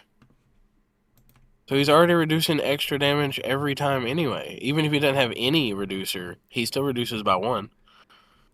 No, I'm talking about the burnout. So it's like he takes 1 unavoidable damage when you give him that free when he's got 2 tokens. Right. So depending on what line you're playing him at, and he's playing him at 80, you get a boost in attack and damage. Well, I mean, what kind of busted ass Spider-Man build? Why you're playing a 50-point Spider-Man Prime with the Enchanted Crowbar, aren't you? Yeah. I mean, just because he said he's not good. Yeah. Yeah. I mean, I'll build it out. It gives me 30 more points because I don't like War Machine either. All right. Well, he's got sideline space for the scientist one shot from X-Men 97. I thought so now Spider-Man really stealing powers from you. It's not a bad build. I just had takes. That's all. Why don't you? The link is in our questions. So why don't you build out what you would change on this one, and we'll compare them because I'm interested to see what you will do with it. Okay, we'll work on that. All right, his other one is a Prime Destroyer team at 150. It has Avatar of Animal Man. This is his modern team. It's got Freya with the Avatar of Gaia, Tooth Gnasher. That was Tooth Grinder. That was not. That wasn't Tooth Gnasher. It was. That was Tooth Grinder. Nope, it wasn't. This is Tooth You're Grinder. supposed to hit the other one. I know. This is Tooth Grinder. Yeah. See? A little longer. With the Destroyer armor. That's it. Okay. And then Pegasus Captain Hold America on. with Hold on Mjolnir. a second. Yeah, what's up? Hold on. Which one was which? I got lost. Why don't you play him real quick? Tooth Grinder? Yep. Yeah. Go ahead. Let's see. Let's go with this is Tooth Gnasher. And Tooth Grinder. Okay. Okay, I got it now. Thank you. Got it. Yeah, no problem. Absolutely. Anytime, really. Mhm. All right, so what do you... I'm not a big fan of the Prime Destroyer on any point line, but especially not 150. So what do you guys think about this as Guardian theme team? I agree. I don't like him at 150 at all. I think he just gets taken down so easily in silver, especially at 150. Yeah. If you're gonna play him, I like him at high. He's been But I doing see well why in he's some not doing it. other. I mean, yeah, but he's been doing well in modern events. He's making top 8s. That's nothing to scoff at. No. And usually he's getting played at high. There's been a couple people that have played him low, and I don't think he's ever doing better than one that's being played at high, right? In any event. No, I haven't seen any low. Yeah, no, Low low is dials definitely not even the way make to go. cut. So I think for modern with Asgardians as good as it is right now, I think you can find a better 150 points than that Prime Destroyer. absolutely. I think if you want to play Prime Destroyer, then play him at 270. And get rid of the other build or rest of the build. Otherwise, get rid of Destroyer and fill it up with another 160 points. Yeah. But I do like your silver team, Peter. All right, let's go to Stephen Clark. Merry Clixmas, everyone. So my question is, with Tri-Sentinel coming back, how bad do you think it's going to be with multiple of him and Beetlejuice running wild, stopping free actions? Well, it kind of depends on if they go first, right? Well, not just that though, but I mean, these legacy cards don't seem to really be very many. So I mean, it's gonna be. We might see one person in tournament with 6 of them, maybe. Mm-hmm. I haven't seen a lot of these legacy cards even in the wild. No, I haven't either. I opened a ton of bricks and legacy card packs, and we did not have any by us at all, actually. Nothing I opened. I don't think And any I'm of actually our buddies did. Did they, Pete? No, nobody that I know of got one. I mean, I ended up purchasing one on the aftermarket, and I have to tell you, at the prices they're going for, playing multiples of them sounds pretty gross to me. So, yeah. I'm fine with how they shut off free actions because you're still able to do it even if you have to take a damage. I'm totally fine with that. What's that? The Tri-Sentinels, how they're able to shut off free actions. They don't. They just punish you by taking 1 penetrating. I'm totally fine with that. That trade-off compared to Beetlejuiceburg. Oh yeah, you can. Tri-Sentinels might kill your pieces, but at least you can play them if they're not dead. Yeah, and if you have Animal Man, you're like, okay, well, I guess we're just gonna take the free and do pick Invincible, Or if you have someone that reduces pen, because it doesn't stack. They just after resolution, so they each trigger multiple times. So as long as you can reduce penetrating, it doesn't stack. So Yeah. Yeah, there's no comparing the two mechanics. It's gonna be really Sorry. hard to get 15 or a bunch of those. They're I mean, only you 15 now- points though. yeah, I mean, Yeah. if you have like 5 or 6, I mean, and if they go first, yeah, you're kind of SOL with your support just being dead. But yeah, I'm wondering if like it almost feels like how who was that you were talking about from War of the Realms? We were messaging about a legacy card we couldn't find. Oh, Was it a pile pile driver. I driver? think I still have not Yeah. been able to find a pile driver card. Yeah, I curious if might it's gonna be like have that. one. I would love it. I'll look. Yeah, I might have one. yeah, because those things I don't ever really remember seeing any of those. No, I waited. And to maybe it's a play- good thing. I waited to play the whole Wrecking Crew team when that set came out. I still haven't been able to play them because I Yeah. never picked up the legacy card. unfortunate. Do you think that they leave it as is then? Is the 15-point piece that just can ping any piece they want multiple times if they play multiples? I still think it'd be nice to have that fixed where that shouldn't be available at a 15-point line. I think there comes a point where things are just too efficient for their points and just not good for the game. Like I realize that people, well, I like doing that, because they're trying to get the best of the best. But there comes a point when like those almost feel like it's a requirement to play, and that just doesn't feel good. If you had to pay 75 points for that, because that's an extremely strong trait, I'm fine with it. Like that's where the whole entire balancing act comes into play on how to really handle stuff like that. Like the reason why pieces like Predagon are played is because there is nothing in the game anywhere near his point cost for what he can do and how efficient he can do it. And that's the same thing with the Tri-Sentinels. Like you're making it almost a requirement to where, okay, I have 15 points less. Like that's easily the best 15 points in the game. It doesn't even make sense. there's Why no can trade-off. why can you walk through a wall with the Tri-Sentinel and then ping somebody from 9 squares away? Is it just misworded? Is it possible it could get an errata and it should be something else?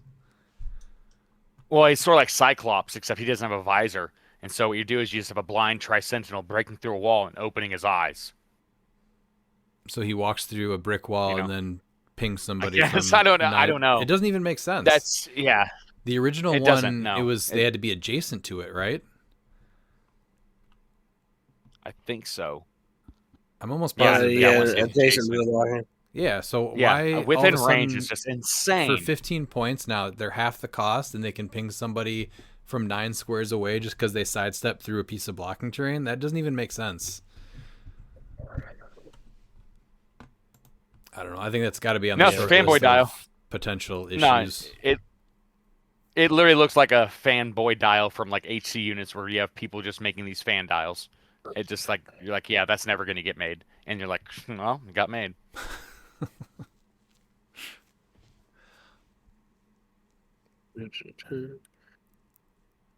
Pete, any opinion on the new Tri-Sentinel coming? No, I mean I like him. I just don't think you're going to see multiples of him. It's gonna be pretty I just pricey. don't. I don't know that there's that many. I just don't know if there's even that many cards. Like, and what people are asking for them, and some people have gotten a pretty good amount of money for a card. It's kind of wild. So yeah, it's a legacy card, and people are trying to get like double chases for them. It's I don't know. It's pretty ridiculous. Yeah. His next question is, what is your favorite legacy card? Hands down, Legacy Daredevil for me. I was very sad to see him leave Modern. I love legacy cards though, but I think he's probably my favorite. Ooh, see, this is tough because like a lot of my favorite legacy cards, like I haven't really got a chance to play because it reminds me of like pieces when I was originally playing. Lockjaw's probably got to be my number one just because I was able to play it when it was modern for both the legacy and the original. But like a runner-up, honestly, is the Icon's Joker. Like it's a piece that I used to play all the time when it first came out, and I just never had a chance to play it. But it's still like it's up there for one of my favorite legacy cards, like in design and everything. Like that's a perfect legacy card in my opinion. Hold on. I have a few. It's hard for me to like pick. Starro? Legacies are honestly one of my like favorite things that they're doing right now. They just need to be a little bit easier to get than what the Tri-Sentinel one is. I mean, Starro's definitely one, and I definitely play him differently than everybody else. But Thor and Loki was good. Well, Weapon X, the old Chase. I love playing him. X-23.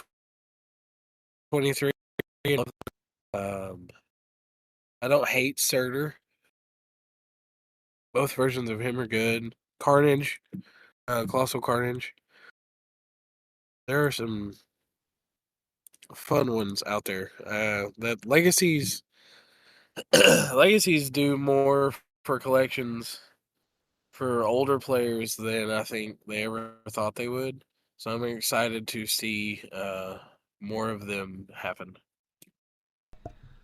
And I do really like that they do the colossal ones as frequently as they are right now, because we're not getting a whole lot in any set or as LEs. So to bring them back this way, I think is a really good way. Oh, Beast Boy, the Beast Boy legacy from Lanterns. Oh, I'm the new one? excited he's back. Yeah, that is one that I still want to play too. He seems really fun. Being able to pass the transformation tokens is cool. Well, even without that though, just the ability for him to potentially get +3 to his stats and pick 3 powers. Yeah. Pete, do you have a favorite legacy card? It's really hard to narrow it down. Miles hit on one of my all-time favorite ones. That Legacy Lockjaw, I Lockjaw, have played yeah. so many times. Oh man, and he makes Fantastic Four completely playable because of some of the pairings that you can pull off with him, and he's great on Animal.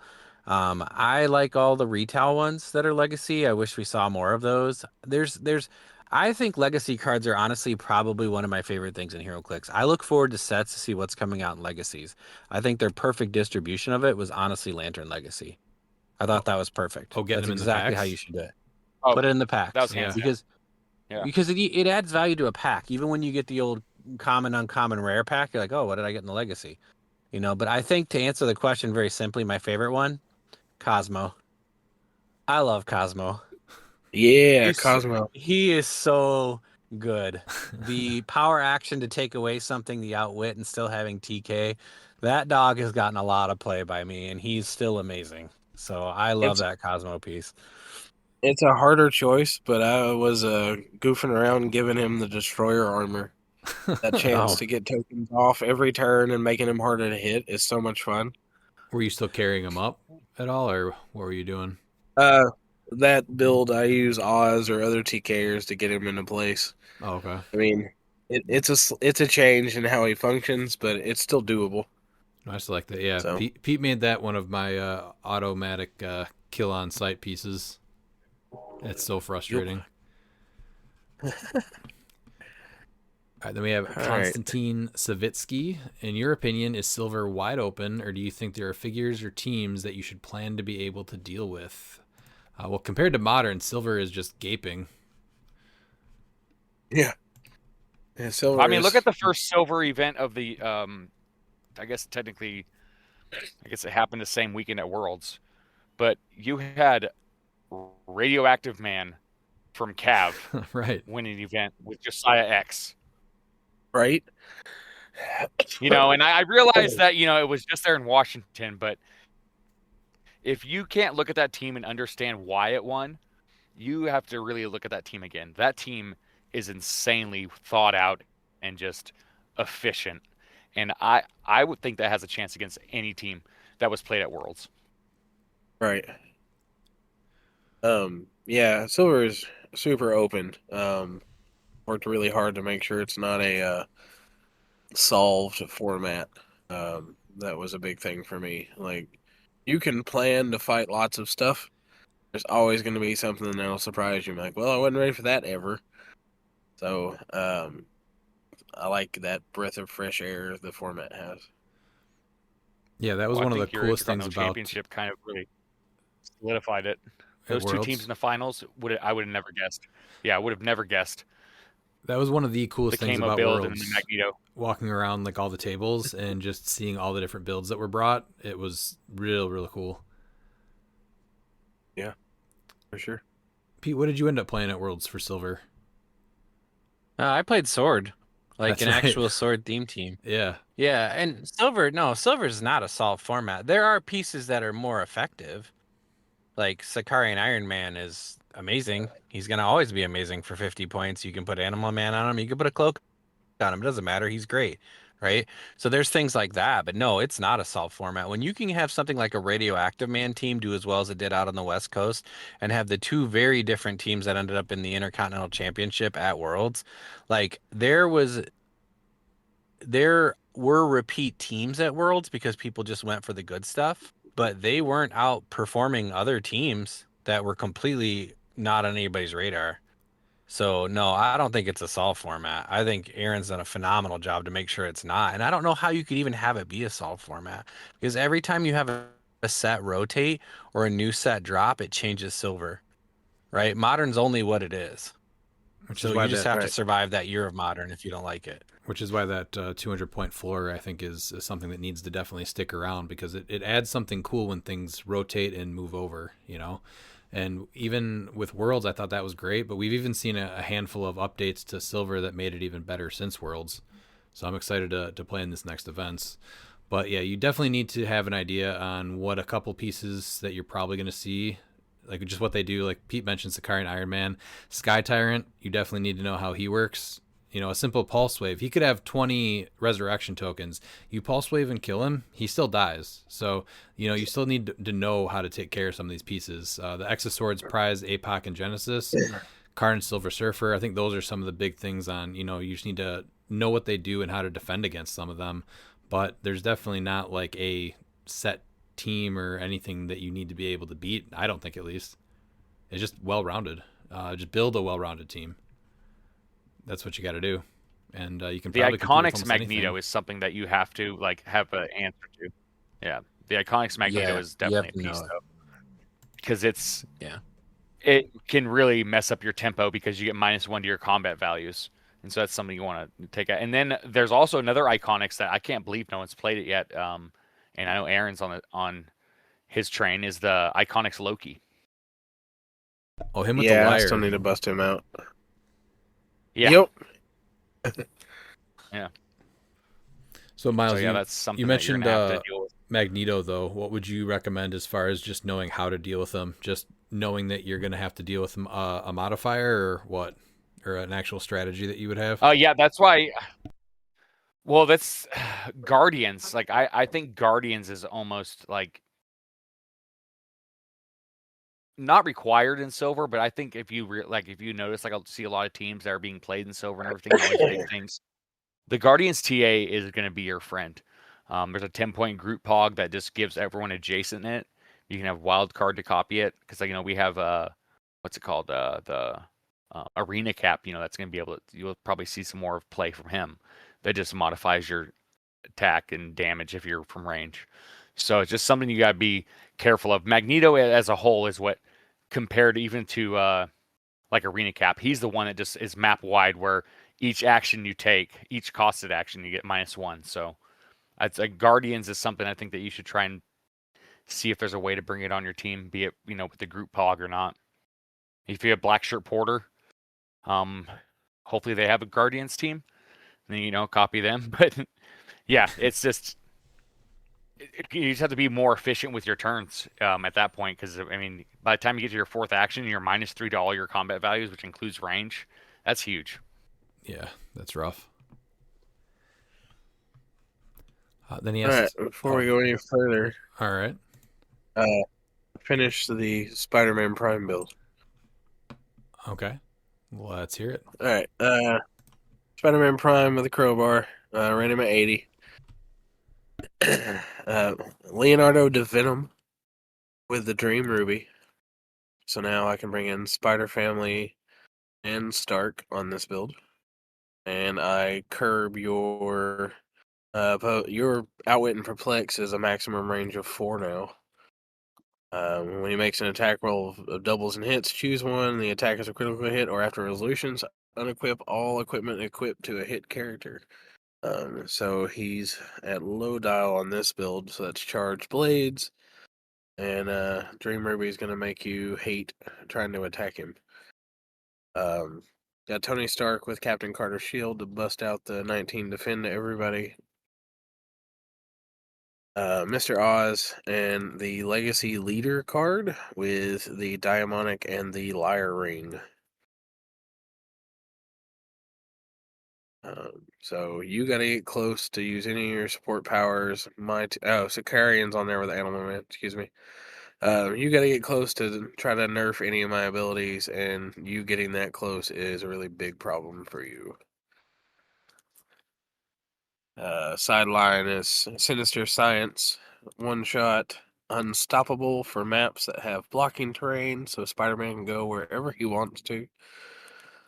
Web swinging, Animal Man, Scrappy Doo, coming off for Sakari and Iron Man. The iconic Superman for Mr. Oz, and the War Machine for any of the Tony Stark tech stuff. And the Flamethrower terrain marker for Spider-Man to carry around and deal more damage just because he's standing there. I do like that addition for So how's sure. that? I do like that addition. Yeah. One thing you did mention was you're turning scientists into Spider-Man family because of Leonardo da Venom, right?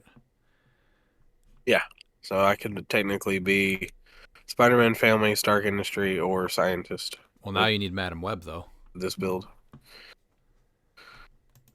I mean, yeah, that's true. But with the one-shots that are coming into Silver eventually, probably, Leader's whole effect of when you would be KO'd don't trigger, you're just dead. So that's kind of super helpful against Motendo and Abiska and all this other stuff. You can play it, you're just going to die anyway. Yeah, So now you Leader's have to awesome. come deal with Leader. Yeah. So that's my take. And the maps are Icy Lake, so Leader can see you wherever you are. Sailor's Dream, and eventually Royale Street is Spider-Man Prime Playland. So good luck running. Are you someone that prefers to play short maps in Silver? I did short maps based on what this team is set up to do. Okay. I do like long maps for other tech. This is just, it made more sense with Spider-Man wanting to be in your face quickly. So if I do lose map roll, however, I have options to be like, well, I'm going to get there and hope you're ready. Oh, yeah, for sure. He's got the reach. Yeah, and then him stealing up power from anything he KOs via Sinister Science is real fun. So there's your Battle Fury or whatever I need. He just Steal goes and kills energy. it first. Yeah, that's a good Yep. addition. So, all right, I'll save that on my page then. All right, let's continue with Constantine's questions. This was number 2. In my finals game this weekend, I made the stupid decision to not cheer Panther Halt Mutant. What are some bonehead decisions you have made in the big tournaments that went badly or turned out okay in the end? Man, lately I just keep forgetting about other players' one-shots. That costed me both my losses at our CCO a couple weeks ago. That's definitely my number 1, is just not thinking about the other players' one-shots. Top 8 at Adepticon. 3 turns in a row, I wasted an action to move into place to outwit someone adjacent to Ghost Rider. Ouch. Oof. Yeah. Yeah. Stupid decision, a bonehead decision in a big tournament. I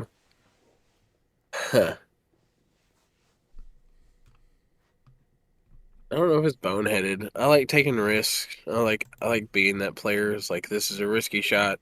If it hits, I win. If I don't, it's bad. But I don't know. I like those moments. That's what this game is for me. Like high risk, high reward type stuff. Mm-hmm. So I've probably like really confused players before with builds to be like, why would you do that? Because this, and then things happen. So I don't know if I can remember a boneheaded move I've done anytime in the recent ends. What was the last event you played in? So. Oh God, Huntington's. Oh, that long ago? Played there. Yeah, like big event anyway. Yeah. Yeah, okay. That's why I'm excited about States normally, because I get to go play. Pete, how much time would you like for this question? Well, I was going to ask you that. Like, I feel like this is like one of those Redmond 20-minute things. Like, oh, it'll only be 20 minutes. It'll be fine. And then 6.5 days later, we're still recording. I think obviously, no matter what 2 things I choose with Cheer Panther, it's the other 4 that kick me right in the nuts. That's like a classic thing for me where I'm like, yes, I should have taken that instead. The most recent boneheaded thing I can think of, though, and it was like spectacularly stupid, was I had Animal Man on Prime A-Bomb, and I just like didn't. I'd said hypersonic and then flurry, and it was the dude was so close to me. I could have charged and flurried, and I was like, and he just kind of looked at me, and I looked at him, and I said, I already declared it, man, so I'm not going to try to go back because I know damn well that piece has charge. And that's what I meant to do. And we both had a good laugh at it, at the time, because it just was like, what was I doing? Like, what was I even thinking to do that? Because I wasn't trying to leave where I was. I was basically inside of his whole team at that point. So I just was like, man, I don't know why I did that. So that's probably my most recent one, was hypersonicking when I meant to just charge and flurry with probably one of the best close attackers in the game. So that was a great Pete moment that got me beat. Yeah, that's the one that was on my memory, the most recent one at least. Yeah. What is the discourse about dice cups you mentioned a couple of pods ago? It's just the loud pounding for me. Some people are actually very, very gentle. Our buddy Dalton, he is the most gentle dice cup handler. You wouldn't even, if you closed your eyes, you wouldn't even notice that he rolled with the dice cup. Now, some people are very not gentle. And, yeah. No, it's always been the dice cup, how loud it is, and if they decide to pair it with metal dice, and it sounds like a gunshot every time it shreds a hole in one of your maps. Like, it just like, dude, stop. Stop. Why do you need to be that loud and dramatic when you roll your dice? It's also the delayed where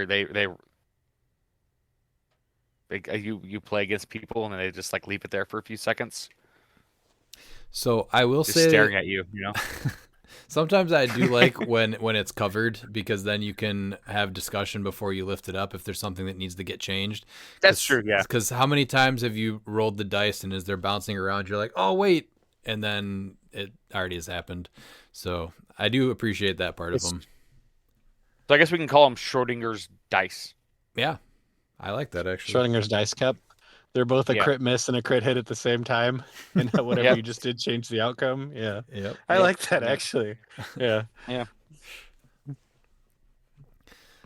And then his last one are, what are your go-to snacks to eat between rounds? We usually just pack sandwiches for the break and then get food after. I'm usually just so in the zone at any of the events. I can go for pretty much the whole day and not really eat anything, though. I'm just not hungry. I'm just thinking about other stuff. Yeah, I'm right there with you. Just need to make sure to drink water and I'm good to go. No, there's no snacks. There's just caffeine. You get nice and hungry Monsters, and yeah. caffeinated and jittery. Yeah, that's the best way for me to clix. Monsters and By caffeine like pills. round 4, yeah, by round 4 of the tournament, my heart rate's 120, and that's just from the caffeine. And I haven't eaten anything all day. I bring old fashions when I play. The drink? Yeah. I pre-make a few in some flask I have and just kind of sip on old fashions all day. Never like belligerent drunk, just like I want to feel good and not stressed. So I don't think that's a go-to snack, but that's an interesting one. I mean, I don't snack during events. Like if it's something you do during an event that's your go-to, that's my go-to. Okay. That's the most Wisconsin answer ever from a guy not from Wisconsin. Old fashioned. So are you a brandy or a whiskey old fashioned, Aaron? Whiskey. Yeah. Real like good them one you both. can get. Yeah. Yeah, the brandies are good, but I mean, we had one up at when I was up there with you guys. That one was fire. Are you talking about when we walked to Nashville North? No, when we all ate at the barbecue joint. Oh, Yeah, Me that's and like Pete had one. that's a staple drink up here, the old fashioned. It's the brandy old fashioned up here mostly though. So Yeah. Oh yeah, because that place had the Redbreast whiskey from Ireland, and that's so hard to find here. So, but yeah, that's my thing. I think I'm on stream doing it too, actually. Just drinking old fashions as a snack. I'm having a granola bar, and Aaron's just drinking an old fashioned from Performance enhancing drugs. That's what it is. I mean, whatever gets you through. That's true. Yeah, you just got to make it to the end. We got Mork Bird, Merry Clixmas again, team, and Merry Clixmas out there to the Hero Clicks community. What is everyone's favorite Colossal Retaliation piece in Silver? XDPS Dark Phoenix. I know that's probably Pete's too, though. Right, Pete? Why would you do that? I'm sorry. What are you doing? I can't take another one. I know she's your girl. That's fine. Man. You know what? I feel like I'm So- watching, Raw back in 2005, and we have a good old Matt, Hardy, and Lita, and then your Edge, and you take his Lita. He can Rated pick R it. That's a superstar. good That parallel, feud- That honestly. is. Yeah. The feud was so bad. I've talked to Matt about that before. It was rough. Yeah, Oh, I'm it's sure rough. he's got opinions Yeah. on it. Yeah. Oh yeah, so does Jeff. Mangog? Mangog? He Um, hasn't gotten a The legacy. things like the avatars. Oh no, you just said. Oh, sorry. I thought it was just favorite Colossal Retaliation. Yeah, no, I was gonna Yeah, say I was. was thinking Surtur for a second, but Mangog has not gotten a legacy. I was Yeah, gonna ask no, if you were Mangog. talking original or legacy, but he only has one. OG. But like things with the Avatar now make Colossal Retaliation way scarier. Like Dark Phoenix with Khonshu or Mangog with Khonshu. I'm gonna come across the map and definitely hit. Good luck. So and like given either one of them stealth is a problem. hmm So I think though some of the older ones should definitely see some more play if people are looking at ways to boost them now. Did we see much of that at Worlds? No, that's why I'm talking about it because I'm really surprised that nobody ran Khonshu on Dark Phoenix to just Yeah. give her dial long stealth and prob. With a 10 range, Ugh. right? Yeah, Yeah, it's pretty good. Yeah. That's not bad. Oh. Miles, I Somebody never here really might have played been a doing lot of that on their retail. silver build. Yeah. I don't know what But- you're talking about. There's one retail that I did play quite a bit when I first started, and that was Giganto and Namor on my pirate build with Blackbeard. oh, really? So I got to put him at Yeah. #1. Yeah. I love me some Giganto Namor. Pete, do you want to Yes. just double down on it with me, or do you want to pick a different one? I'm really hurt by this, honestly. This is a betrayal most foul. I mean, I play a lot of retail. I always have. I love retail. There's been some great ones named. Mangog is just phenomenal. Like, he's a game changer. The Tri-Sentinels we talked about earlier tonight, amazing. One of the builds that I played one time that gets talked about to this day was the giant girl spam. Just So giant girls dumb. flying across the board on people. But the best retail is Dark Phoenix. And it's not her retail necessarily. It's just how amazing she is at everything else. And then, oh, by the way, she can just retail on your team. So she's just a great piece. Well, she heals. She doesn't need to even see the pieces. She just needs to see the original target, and then she can hit people behind walls. Yeah, she's amazing. Yeah, and you can come across at the retail and then attack at costed. Like she's just she's a game changer. no, my favorite thing to do with her indifference. is to shoot Mystics pieces with her like a dumbass. And I've done that probably 10,000 times, but yeah, she's awesome. What have you done more, that or shoot a Mystics piece with Rookie from Commissioner? Probably Rookie. If I pop Rookie out, I guarantee you I'm shooting at a Mystics piece. Damn it, boy. All right, It's unbelievable how many times it happens, Aaron, too. It got to the point where I would shoot something and I'd be like, shit, does that piece have Mystics? And they're like, no, why would you even have? Because I'm shooting at it with Rookie. I just assume it does because I'm dumb. So, yeah. Yeah, usually that happens, and I'm like, oh yes, please hit, please hit, please hit. Number 2, Mr. Morgan, would you agree that Phil Anselmo's side project Down is one of New Orleans' greatest exports? I didn't know what this was until today. It's a metal band. I'm gonna have to check it out. But so I'll let you know after I've listened to a couple of albums. All right. There's a train that goes through this town every 12 seconds. I'm convinced of it. I haven't heard Or maybe it. it's the same train. Maybe it's the same train circling. I have no idea at this point. Just circling around the town. Well, that's where Bonnie Blue lives, and so you just have people going to her house consistently. Damn it. That's definitely a train. All right, number 3, is there any way people who can't get to King of New Orleans can get their hands on the amazing Mardi Gras map? Good news. This will be a ROC map. Shortly after King of New Orleans. So outside of the special version just for the King of New Orleans, but you'll be able to get them and play for them. Which means they'll go up on gamer mats eventually too, right? Yes, that should be the path. Okay. So everyone will have a way, one way or another, to get said map. What if I just Venmo you $5 American? $5 American, Aaron. All right, we'll talk about this. I'm willing to go $650. Yeah. No shit.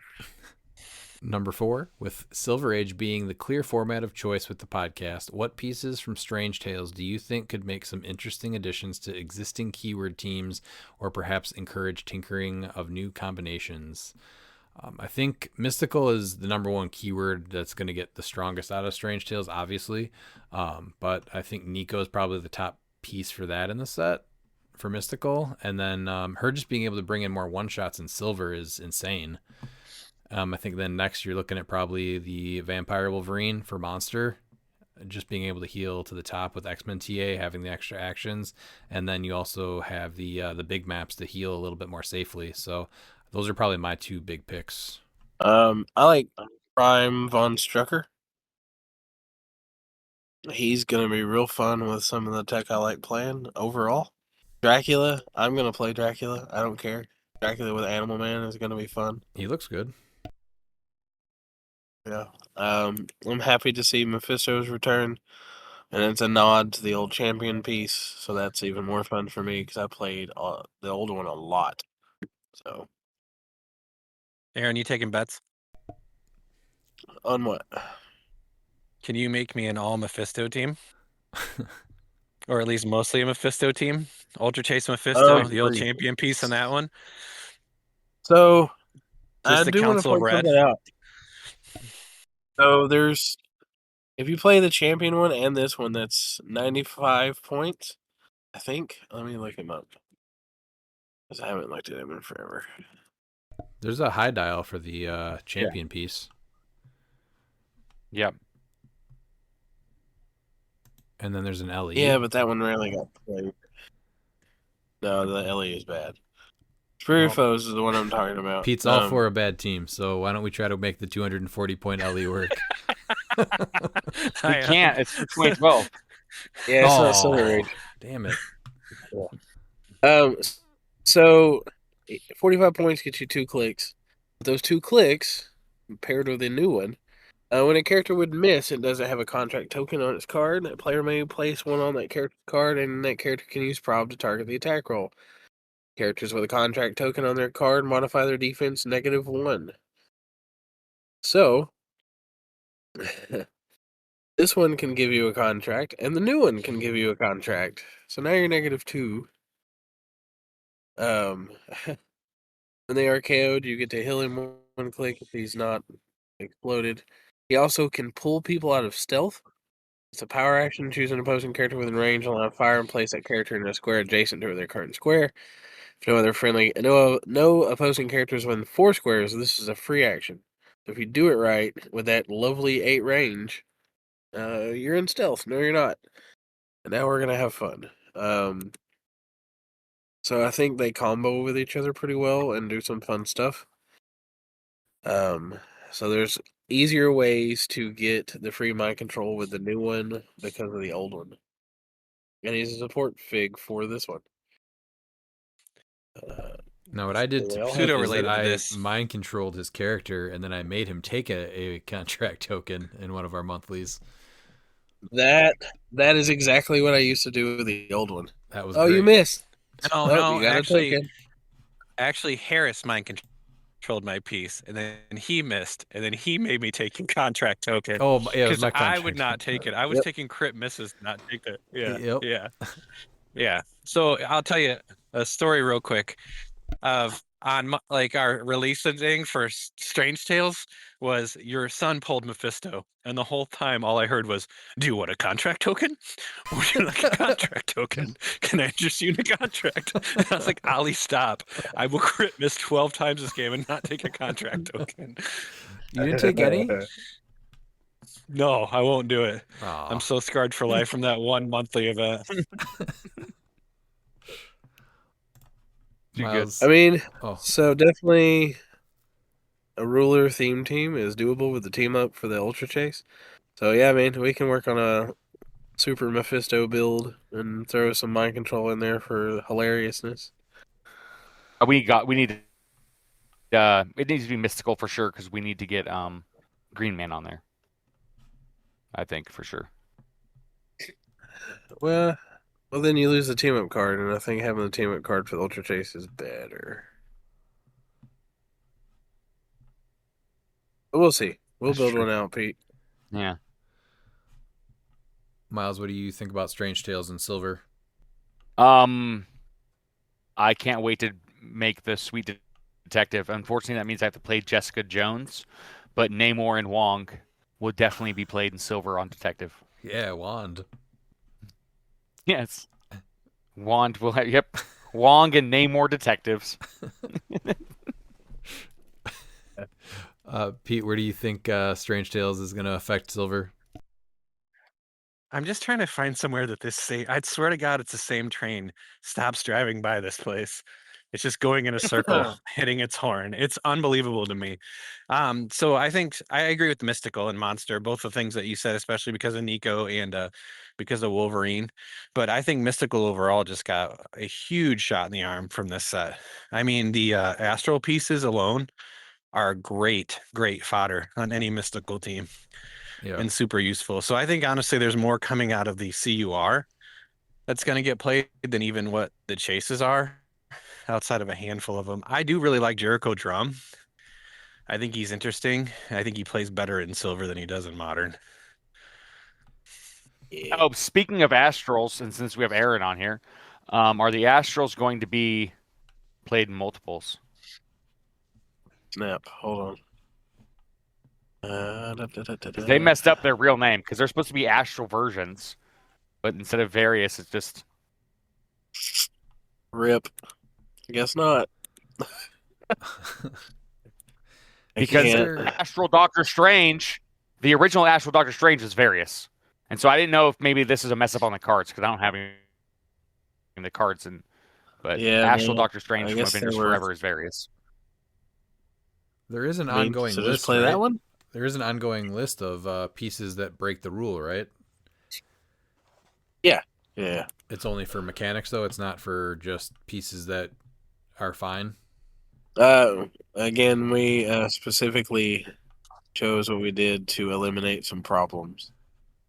So, I just want a bunch of Astral Baron Mordos. I want 10 of them.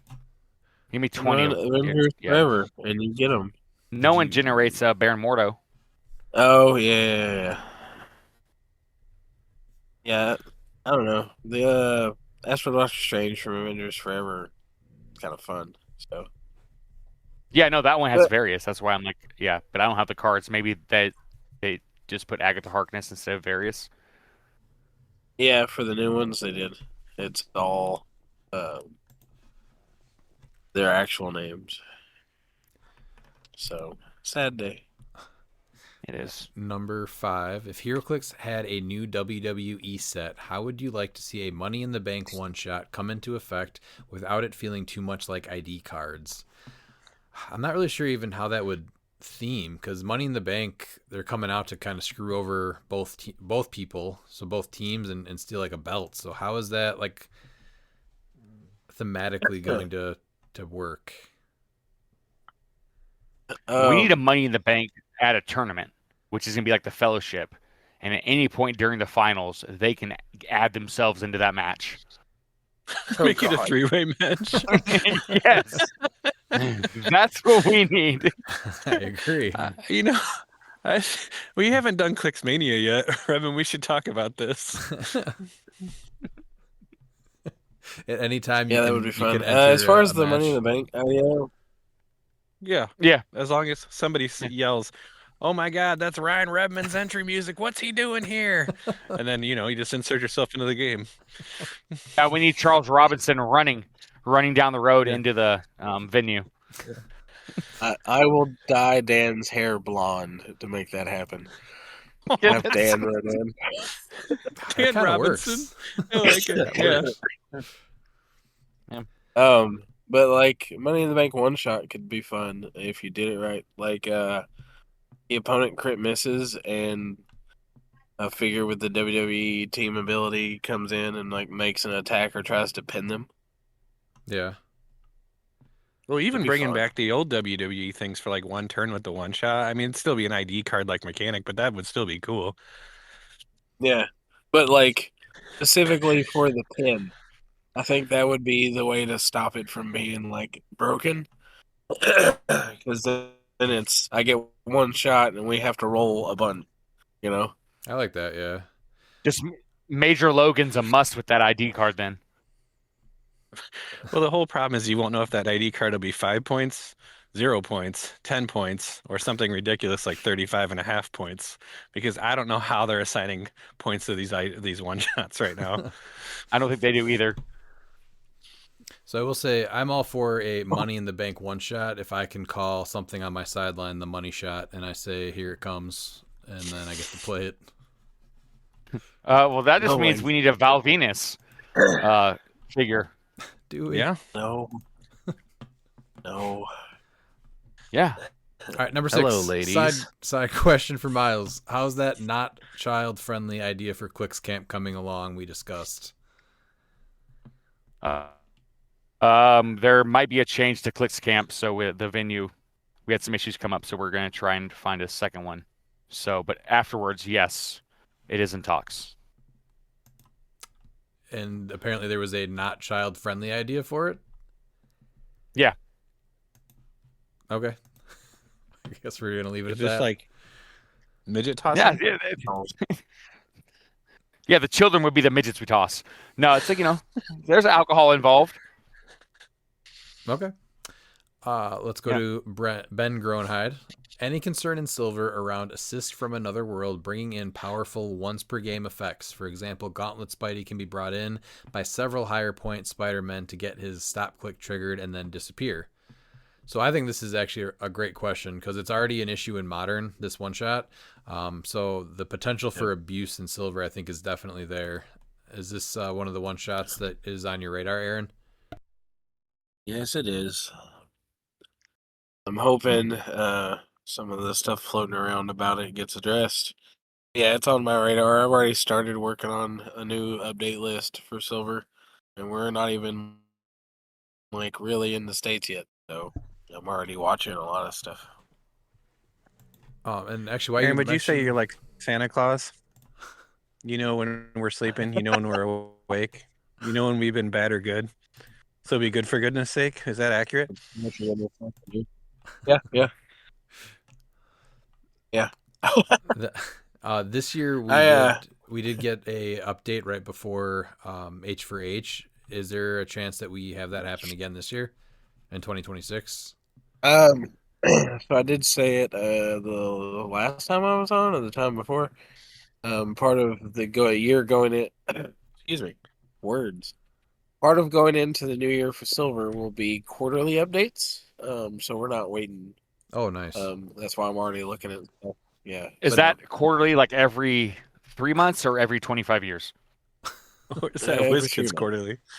Oh, okay. Just clarifying. Yeah. So Yeah, I mean, I'm is that already more updates though on like what might be like hitting the bench or something? That's not things ever coming off the bench, right? No. Anything that was already on the bench is going to get its full year out. But yeah, there could be like this one shot or some other troublemakers that are in a different set that need to Like be the JLU addressed. troublemakers?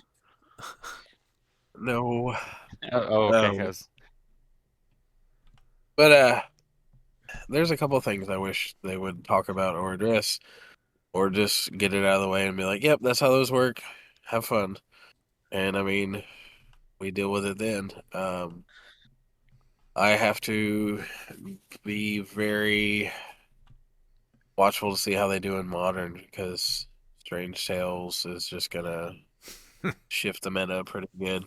Yeah, So, pretty much all on the sideline. but not for But states. Thank God. I know a lot of people are upset that they can't play with the new thing, but it there were so many issues with the set, like beyond broken things. I just didn't want to hassle all the tournament organizers and be like, "Hope you got a printer at your store," because everybody's going to want you to print off the avatars and the possessors and all this other crap, and hope that they get all their cards and their boosters because you'll have to print those off too. Like it was a massive headache thinking about some of the stuff that was wrong with the set beyond like, hey, look, those are going to be bad for the game. Why are we doing this?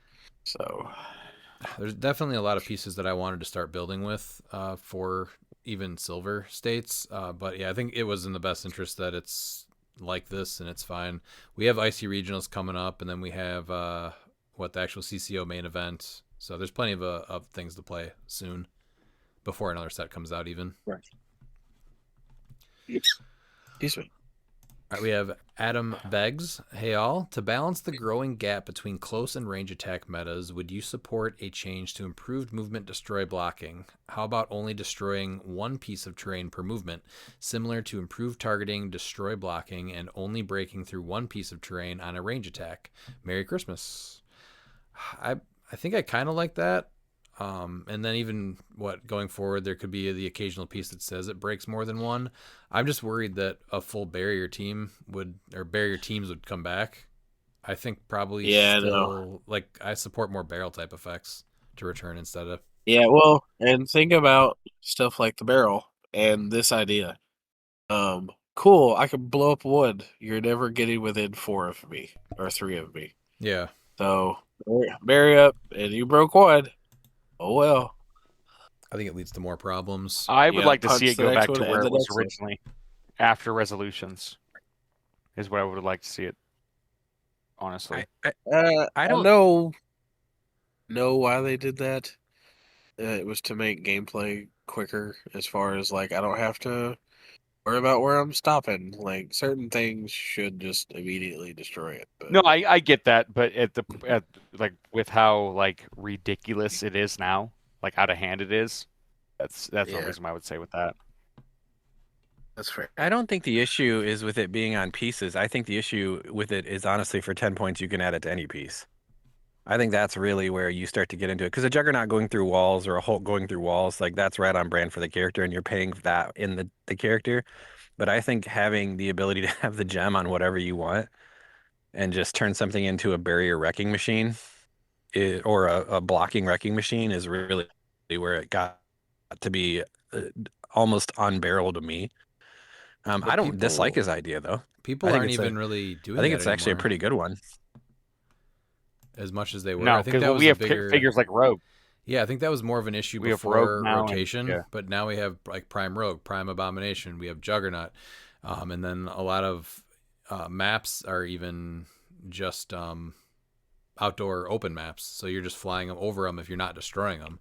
So I think we saw a ton of Crimson Gem, and that was a huge issue before rotation, but I think now it's just the pieces in general and the maps that we have to choose from, and no one is playing Barrier, so it's not a whole lot to go through even. I think the issue that we kind of all have with it is kind of the same issue of like it's just too easy to ignore the map.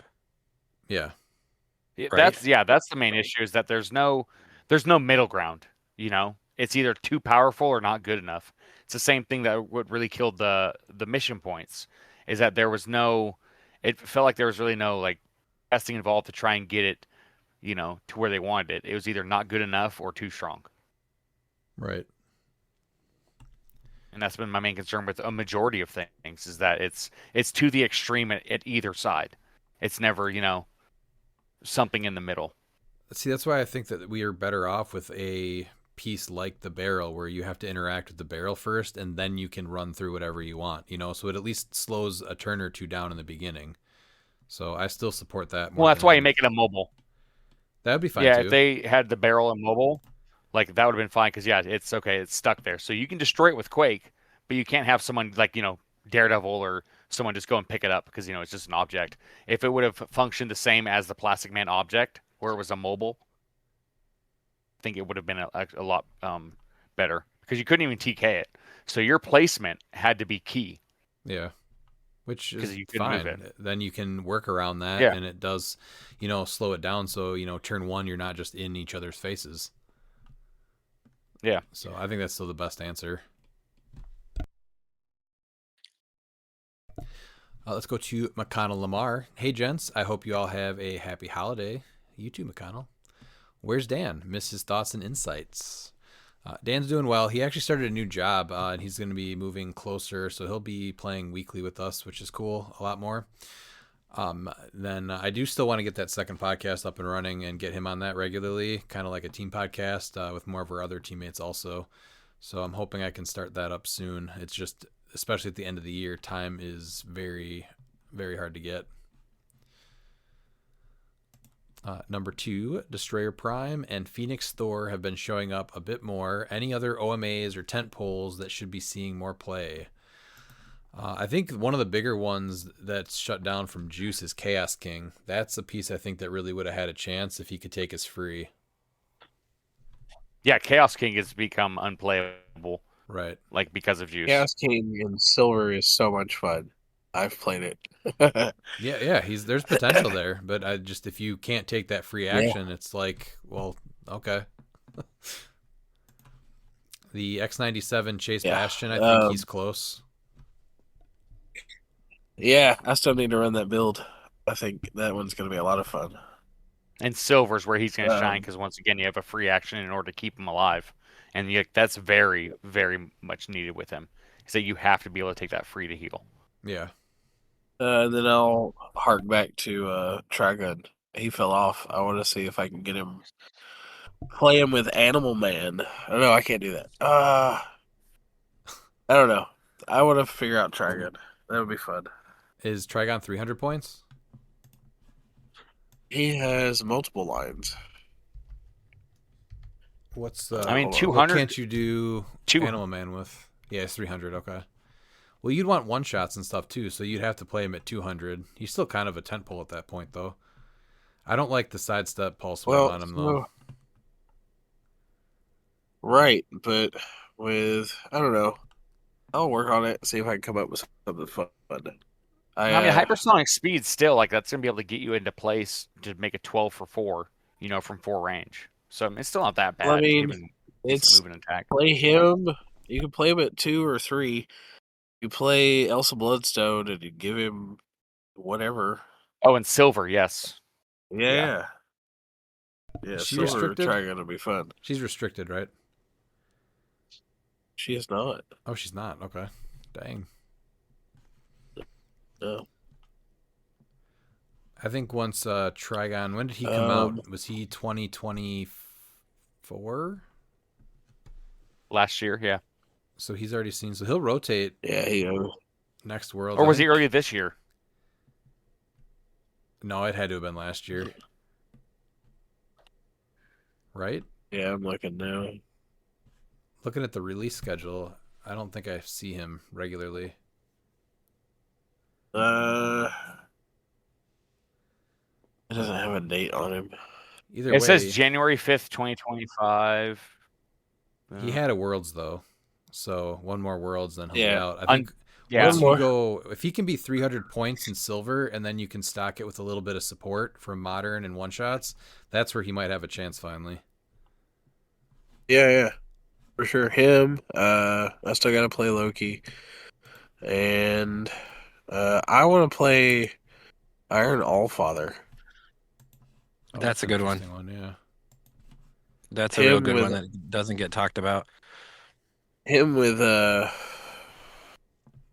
Animal Man and a bunch of Asgardian shit on his sideline could be wacky. Yeah. He's Wakanda too, yeah. Is he? Yes. Well, Yes. And Stark Industries. yeah. Oh, So he's there all you go. those. Him and Chase Tony Stark is gross. See, again, all this stuff is better in And silver. then Emperor Imagine Goddoom or God Emperor Doom. I want someone to play him at 300 and make it work. only He's if they so got much him for less than $50. That's the only time I Yeah. want to see him. Yeah, that guy better show up to silver events. I don't want to hear nothing. This is I don't have anything to play. We need 100 points for you. You have plenty to play. And you brought up Sandworm earlier too. I think Sandworm is awesome. So him in silver, you can play him, but I don't know if he's there. Yes. There was potential, I think, before all of the Disney Plus gods rotated out. I guess Well, now maybe there's silver point. now they're silver. So I think in silver for So sure. But now- if he's talking about modern, I think here. So we just got all those possessors and stuff. But does Sandworm have perplex? What does Sandworm have on his top? Can he get anything out of the new things out of Strange that lets you like perplex twice or He has anything? Ghost Realm. Yeah, but the pieces you would play it with are just. What's the? No. How much is that Strange that puts Mm. Ghost Realm stuff on your sideline? Let's find out. He's pretty expensive, right? 75, I think. Yeah. And they don't. There's nothing like a perplex or anything that they can get use out of. So I don't know. I don't know if it's good enough. Just team him I up don't with a know. bunch of astrals, and then he's dealing penetrating damage. Yeah, there's that. The Astrals definitely help him a lot. And those are 15 points. So you do a 100, a 100, and a 60. So you got 40 points. I don't know. Maybe just one astral and then one shots, because you probably want Animal Man on something. Yeah. On the head. Yeah. There's potential there for sure. Yeah. Yeah, I think so. Stuff to work on and tinker with. I think it'll be fun. What do you guys think about the Chase Magneto? I think the Outwit just kind of destroys him. The X97 one. Yeah. Yeah. Not good enough. We have if you're gonna play Magneto, it's the Iconics Magneto. Yeah. Like the new one sculpt looks cool, but I don't see you ever playing him over that Iconics Magneto. Yeah. Pete, any especially OMAs how or cheap the temples? Iconics is compared to it. For sure. I think the Magneto, Iconics. not the one from '97. The Iconics is something there, but it's going to be really tough to pull off in modern. But in silver, he's a completely different animal. Mm-hmm. All right, then we're going to move on to Anthony Barnstable, Beetlejuice sympathizer. What can you tell us about how the process goes for Aaron to end up getting to make an official map for King of New Orleans? How did that happen? Who designed it? And how did you pick what company to go with? It's not. It's like I said earlier. It's a ROC map. It's going to be in the winter map kits. All I did was make sure we paid extra to get the logo and champion put on it. It's the same idea Howard does for states maps, where it's like Tennessee written on it or whatever. I just wanted to add something fun to the map for the event, so it was just something extra. It wasn't specifically made for the event. We just made, or I. Kind of There was a couple early. people involved. Well, so it was like me and Dan talked about this map last year, trying to figure out how to make it work. and the idea of the floats. And then Bearworks Forge is the map guy for the ROC. I got it to him, and he was excited about it. Adding in all the Easter eggs from like the bubble protest to the rooftop restaurant, and king cakes and super soakers on the map. It was a lot of fun to make. So I guess that's where it really came from. It was like, this idea would be cool if we could make it work. And then with everybody involved, it worked. So having access to the rock map guy and kind of just working toward the goal there is what made it work. I mean, it could have released in the middle of summer. That would have been whatever it is, and then it's not even involved with King of New Orleans at all. It's cool that you're able to get it to release, though. Yeah, for this and line it up. You said so. It's Right. Bearworks Forge. I think just Bearworks, isn't Bearworks it? Forge. Bearworks, yeah. Sorry. Oh, if it's Bearworks, okay, yeah, because I was wondering if Bear and Craft were brothers. No. Yeah. No. Okay. Figured as the leading expert in names, Yeah, not how company names work, but thank you. No. Well, you know what? But yeah, Bearworks. Yes, it is. He's been doing really good. His maps are getting better every time he does one. So I'm excited for more of the maps we've got in the pipeline to get out via Winna Maps or other events ROC is doing. So it was just a nice little, it coincided well, basically, for this map to come out when it did. Yeah, I think it's great. Can Aaron elaborate more on why the orange or pink text is legal for silver? I understand the ruling and publicly supported it, but some did not understand and agree, so more transparency might help. That's not just for silver, though. That's everything, right? Yeah, it's modern. I don't know why everybody's tripping out about silver. It's modern, too. Like, the post on the map pages, silver and modern, specifically say, this is valid for worlds. And that's it. After worlds, they went right back to how they worked. So this whole time, people could have been playing Rivals Respawn, Icy Lake, and then in silver, even at worlds, I stood up for silver and said, you can't say orange text doesn't work in silver. We have location bonuses that are silver, orange text. So they were legal there as far as like older location bonuses and orange map text went. So it was just one of those things where they pulled a trigger to deal with a modern problem and they only dealt with it for worlds. So, I mean, we just talked about how I'm working on quarterly updates. All right, if respawn actually becomes a problem, I guess it just doesn't get to work anymore. But I want the map to be legal, so I guess the orange text for Rivals Respawn is invalid for tournament play. That's got to be how it goes, but I need the data because nobody's played it. It could get played on like 4 teams and not do well. Right. Right? Well, a lot of people even though it is being seen and everything, but a lot of people probably just don't know that it still works. They just assume, Right. And that was, I just made a post to point out to everyone that, hey, you guys know that these still work, right? Like, they just didn't work for Worlds. And that was the idea behind that post. I didn't want players going to an event where the map's legal. Oh, well, I can play the orange text because all you have to do is show a terminal error that says it's not valid for Worlds. It literally says World.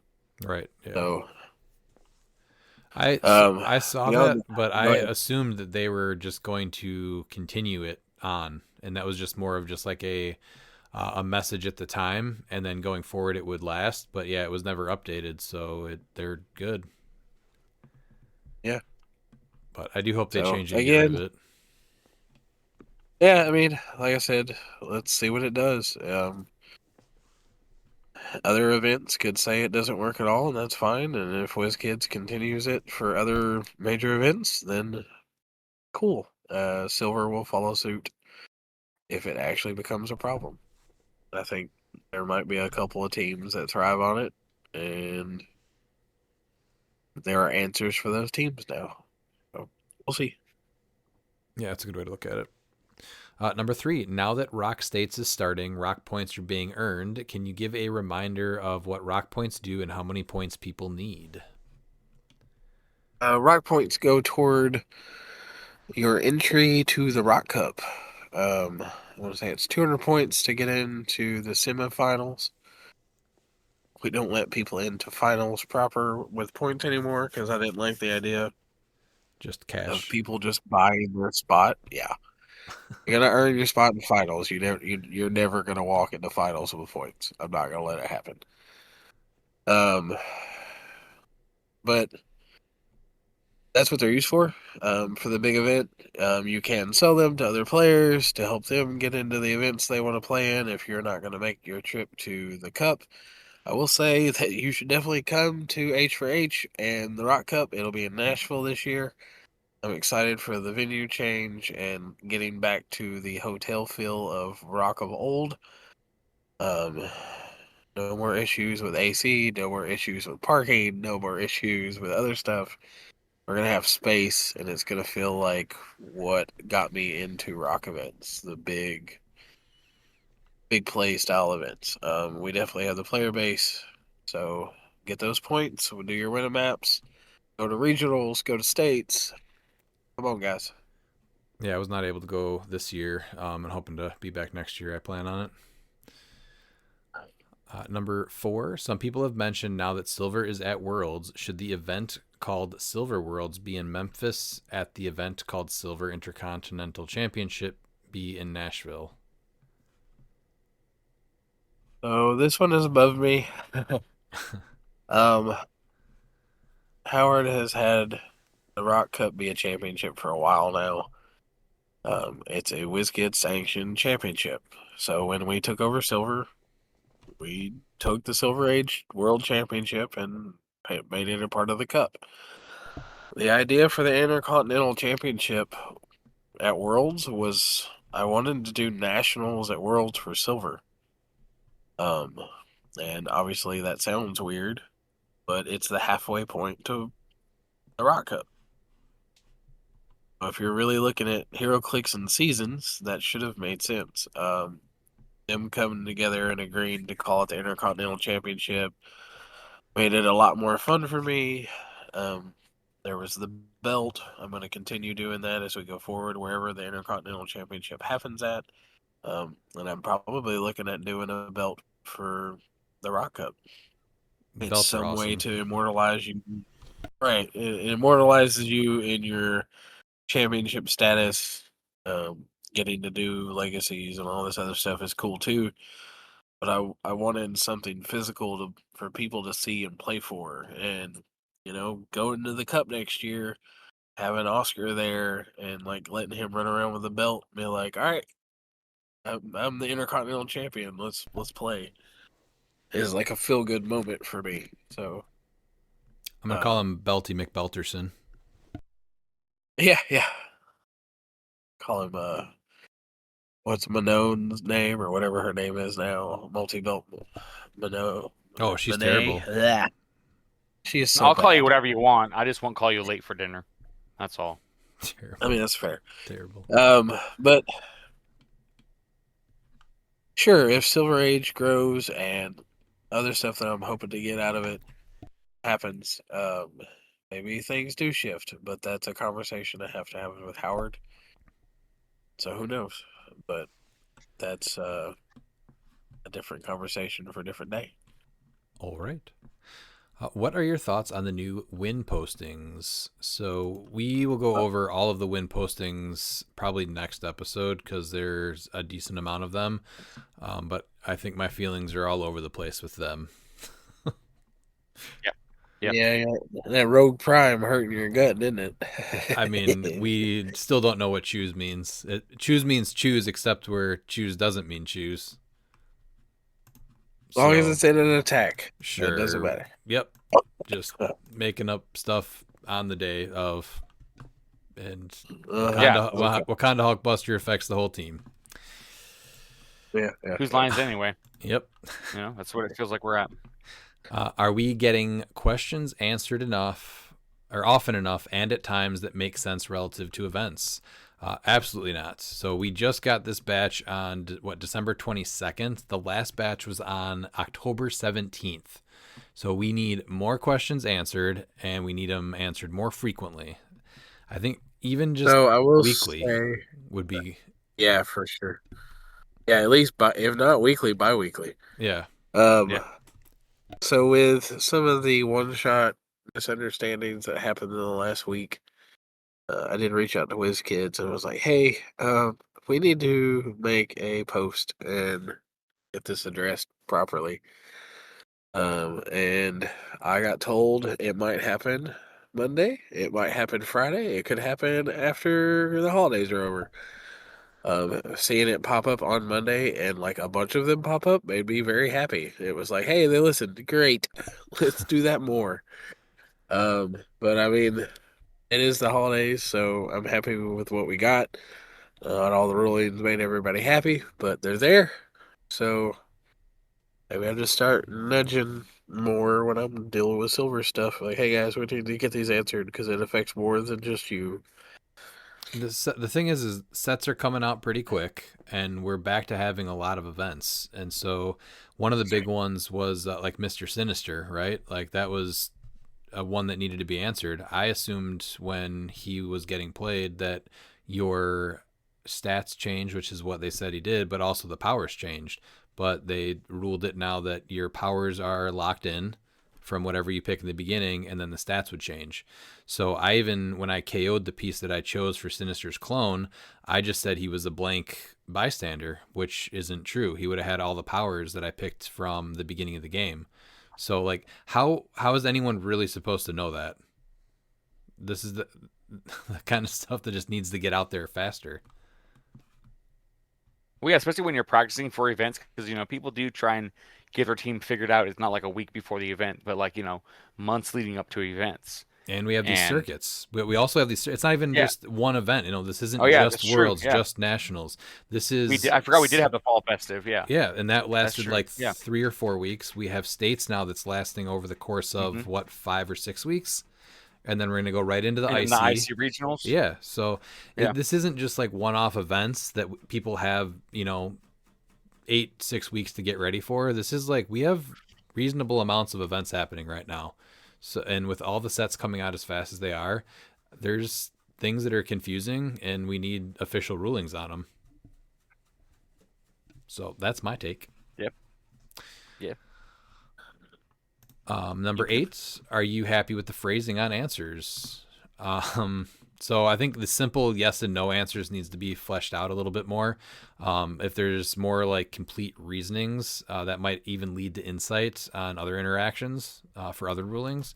But the simple, just yes, no, I am not a fan of. Does anybody want to follow that one up? No, yeah. No, it's a just perfect said it. example because we. I would also like them to be more involved, so there's added clarity for any interactions that could come up based on the answer.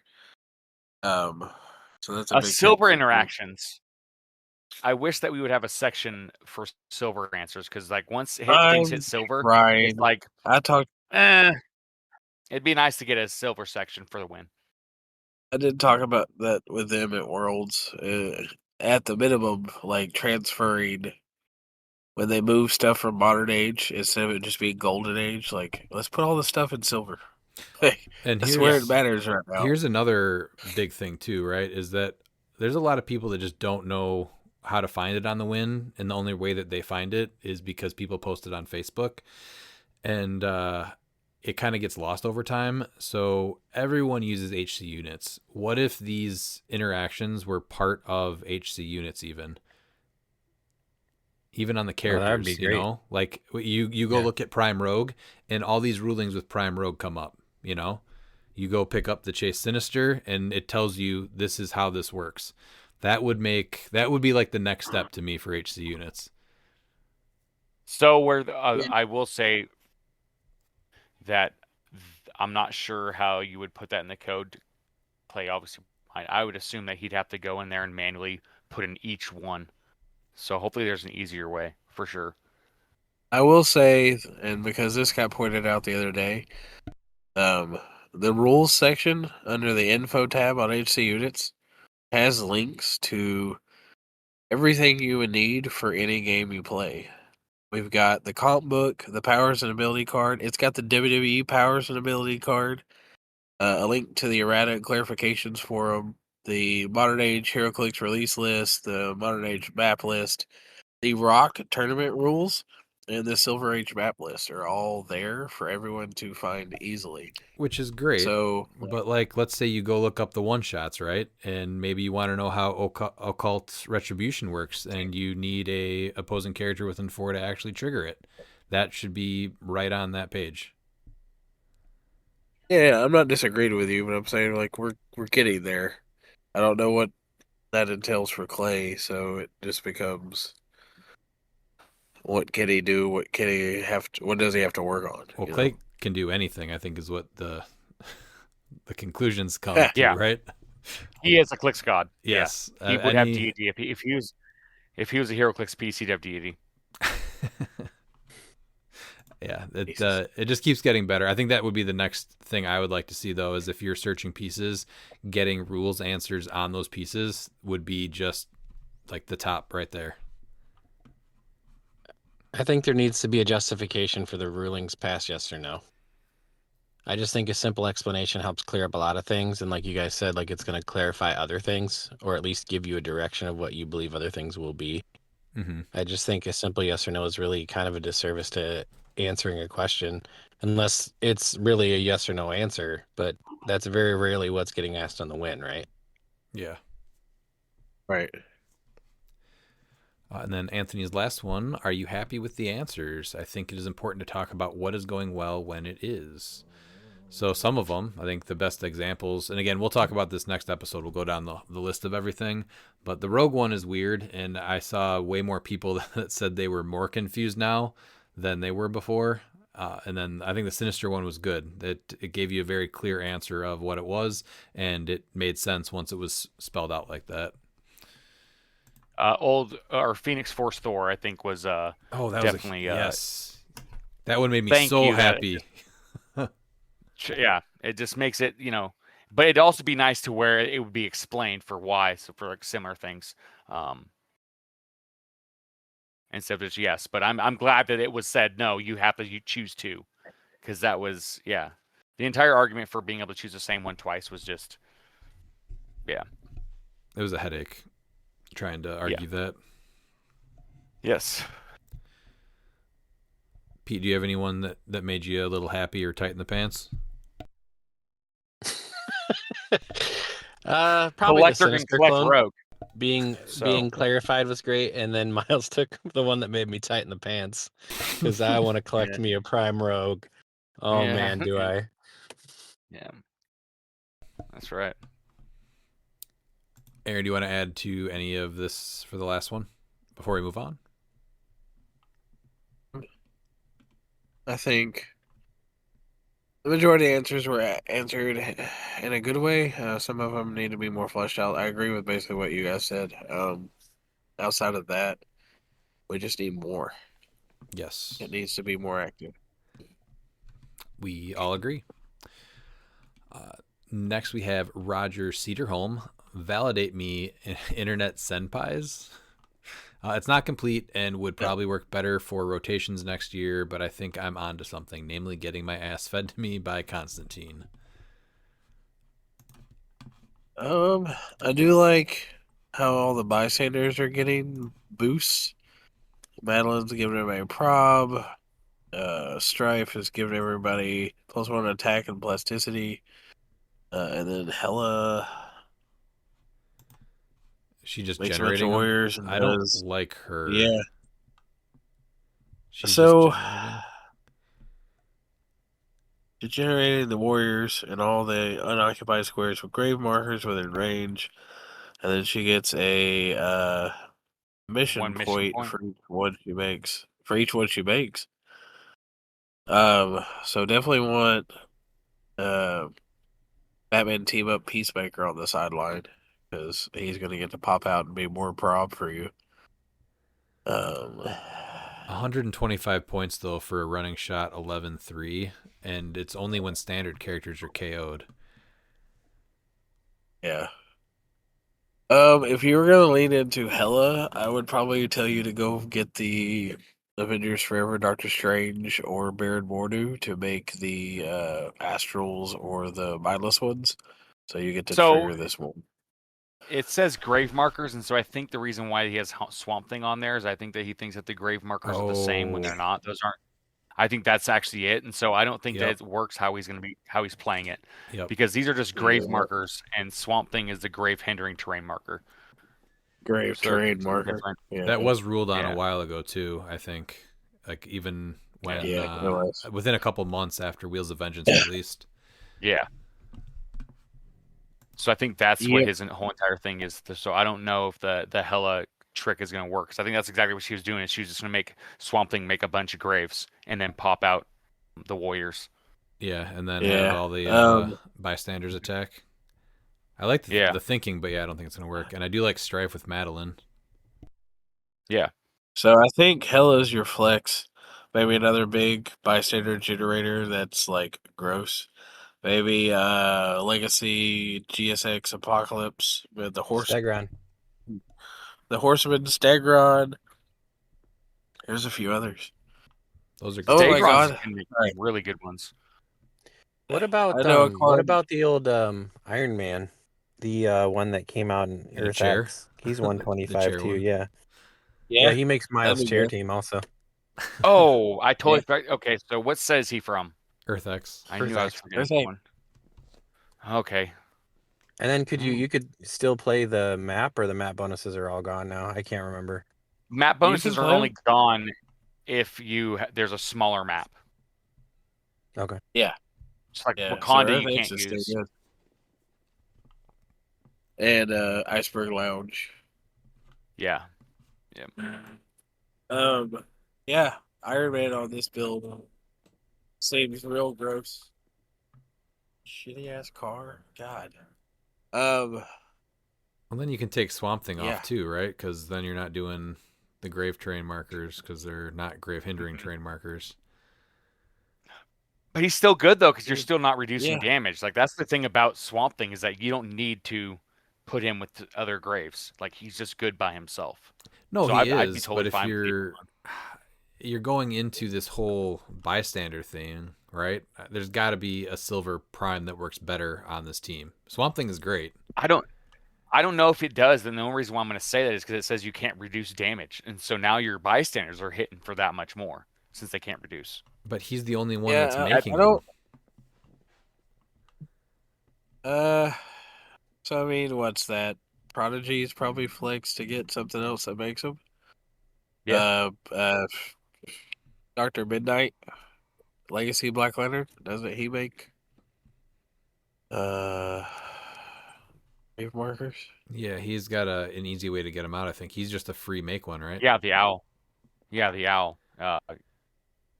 owl makes it? Yeah. No, I'm pulling him up now. What's his name? Midnight? Dr. Midnight. MID-night. Not like NITE. That's where I have the hyphen. Smoke cloud is free. When you use it at the beginning of your next turn, when those markers are removed, generate grave hindering terrain marker in each square a smoke marker last occupied. So you get him as it's free. So you just carry him up, make a bunch, and then there's a bunch of grave markers all of a sudden. Moody drops out. Mm-hmm. He's getting some boosts. He's got perplexed. So, I mean, this is a good option. So yeah, there's a pivot there to make it better. Yeah, Hootie with all the pluses from Madeline and Strife. I mean, that's Is there anyone that generates a Blowfish bystander? Yeah, the 30-point Aquaman from BTAS. Well, if you replace your defense value with Dr. Midnights or Hooties, you can heal Eclipse. So there's a way to heal Swamp Thing randomly. And Hootie only wants to be with you, so that's fine. Yes, that's it. Yeah. God damn it. Tried so hard not to do that. But the best thing too is that Hootie and the Blowfish are both autonomous. Absolutely, Yeah. they are. Because that's why dolphins cry. Yeah. Is there? Well, dolphins make him cry. Is there? Yeah. Is there any reason to Such put a baby. Marvella on this team or not? Not put Marvella on this team? You mean Mary Jane Watson? Or Mary Jane? Yeah. Yeah, Mary Jane would be good too. Yeah. Instant ad for sure. All right, yeah, have at it again, Roger, because I think there's definitely some potential there. I like seeing bystander teams like that. And one great bystander piece that it like Redman, you know who I'm talking about, the the karate suit robot. Who am I thinking of? Oh, Isaac. Isaac, yeah, the classic Isaac. That one is one that needs to see way more play, especially in silver. That piece is phenomenal. I hated when you play that piece. Yeah. He would not die. I will go back in our questions and say, I know a figure that I want to get a legacy. I want Dr. Demonicus to get a legacy card. What is he from? Real bad. He's old as shit. Yeah, Hold he's on. from Nick Fury, Agent of S.H.I.E.L.D. Yeah, look him up. Yeah, he's got some. Well, this would have been the set that he would have gotten one from. So his time has passed. He's 80 points back then. He makes 5 different bystanders that are all colossals. Range attackers, close attackers, all this stuff. And With then ridiculous adjacent stats. friendly characters that are colossal, modified defense +1. And he's got by control and perplex. So I mean, legacy card of him, maybe 40 points. And he still I don't makes know. Those bad. pogs. Those pogs are brutal. I mean, yeah, 12 for 4, 7 range, 2 targets. Yeah, that's ruthless. all right, 50 points. I'll take him 50. Yeah, let's make him 50. But and he goes on a scientist build, so it's like, all right, cool. Here's all these gross things. Have fun. Anyway, sorry, I just thought of him when we were talking about all the bystanders. I was like, oh my god, yes. We're going to go to William Day Rotisserie Chicken. Dear Miles, Pete, Aaron, and Ryan, Merry Christmas to Aaron. I keep track of data from HeroClix events. What percentage of players going first and winning in silver would worry you? Last year, 57% of players who went first won. So I was thinking about this one today. I think when we start hitting the 70% and higher, then it's a major problem. Is that for but going both? Do you to- feel like it's the same for both formats or just silver? Oh, definitely both. But silver, the big maps help slow some of that down, I think. Yeah, I agree. So I think most people are putting them on small maps too. That's another thing that I think would be nice to get the options, because I wonder how many people are, going first, putting, and having their opponent put them on a small map. I think that's because that's where silver would differ for sure. I think that there's 2 numbers I think to keep track of. I think that might be a Clay ask, is getting him to not only mark who went first, but what map was chosen for that game. Well, and then that's going to be depending on the players. I mean, we still have people consistently not making their builds unlisted to be able to be confirmed for events. No, I agree. I'm just saying, like, I think that would be a good source to grab for data. Because then it's like, oh, look at all these big maps that are actually getting played. Or, like, a lot of people are forcing the small maps to get these crazy alphas. And if they had had a big map go against them, then it might have stopped it. Because what are you going to alpha on King's Tube? Nothing. Like, you know what I mean? There are those maps where it's like, we can just stop the alpha. The best maps, yeah. And I think that's where you actually see like what maps are problematic, because you can see Right. someone's win rate, but with a Phantom, because you have obviously you have the maps on there, but it's a Phantom win percentage because it's like, how often is that map being used? And if you're going first, you're not using any of your maps. Right. Sorry, I gotta say this. I'm hitting the critical point of my laptop battery. But yeah, I think a way to address that would be to look at what maps are being used in Silver. So I may talk to Clay to see if that's something we can add. Yeah, that's a Or good idea. for both formats. I agree. We'll try to run through these real quick. We're almost done with the questions here. You guys have talked a lot about theme not being strong enough so far this year. In an admittedly small sample size, 42% of teams in 300 Modern have been themed. What is the ideal number? Is it 50-50 or do you want a bigger margin? I think 75-25. Playing non-theme should be because you've come up with like this really great team and it's not possible to build it within theme. Not just because you need Chair Panther and Predegaton is amazing for 20 points. That's not a reason to not play theme. Yeah, I agree. Yeah. Yeah, No, that drives me nuts. I was like, Yeah. I have to play my Chair Panther right now. There's no reason not to. Mm-hmm. It's just not. And I'm so ready to be beyond that. So I can feel in modern specifically, like I'm so ready to be beyond that because I want the freedom to not have to worry about him on my build. It's what's it called? It's shoehorning him into everything because you have to have him to stop Right. like 20 So things now. we had this opposite problem, which I really don't think it was a problem the year before with the porters. The porters were overplayed. I'm not saying they weren't, but Yeah. they made pieces actually playable. Like you were encouraged to play theme, and so you were seeing some unique builds besides the porters.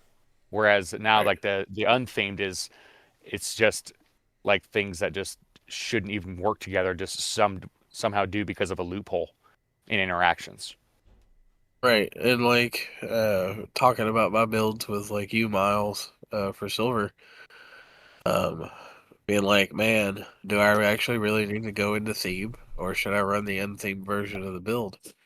Just because am I losing a step going into theme? Or am I like gaining the things I need because I didn't go theme? Like that's where I'm at for silver as far as builds I am using. It's when is the right time to go theme and when is not. But that's Yeah. like a good dilemma to have, right? Not just I need Chair Panther and Predegaton's good. So I guess I'm on theme. Right? Yeah. No, it's just like here's these options. Figure it out. Yeah, Okay. that's what I like about the team building. Yeah, exactly. So I think 75-25 is Yeah. a good percentage there. Yeah, agreed. Pete, what's your percentage? I think the 57's okay. I think you would like to see it closer to 50, but I don't think 57's bad. I think 70, I agree with 57? Aaron. 70's What are you talking about? wasn't it 57% win percentage? No. Yeah, we're talking about the theme. Oh, I'm sorry. I thought you were talking about what his win percentage was. So What Bill was talking about. no. So he was talking about that. Oh, I Yeah. misunderstood So what you're asking. Okay.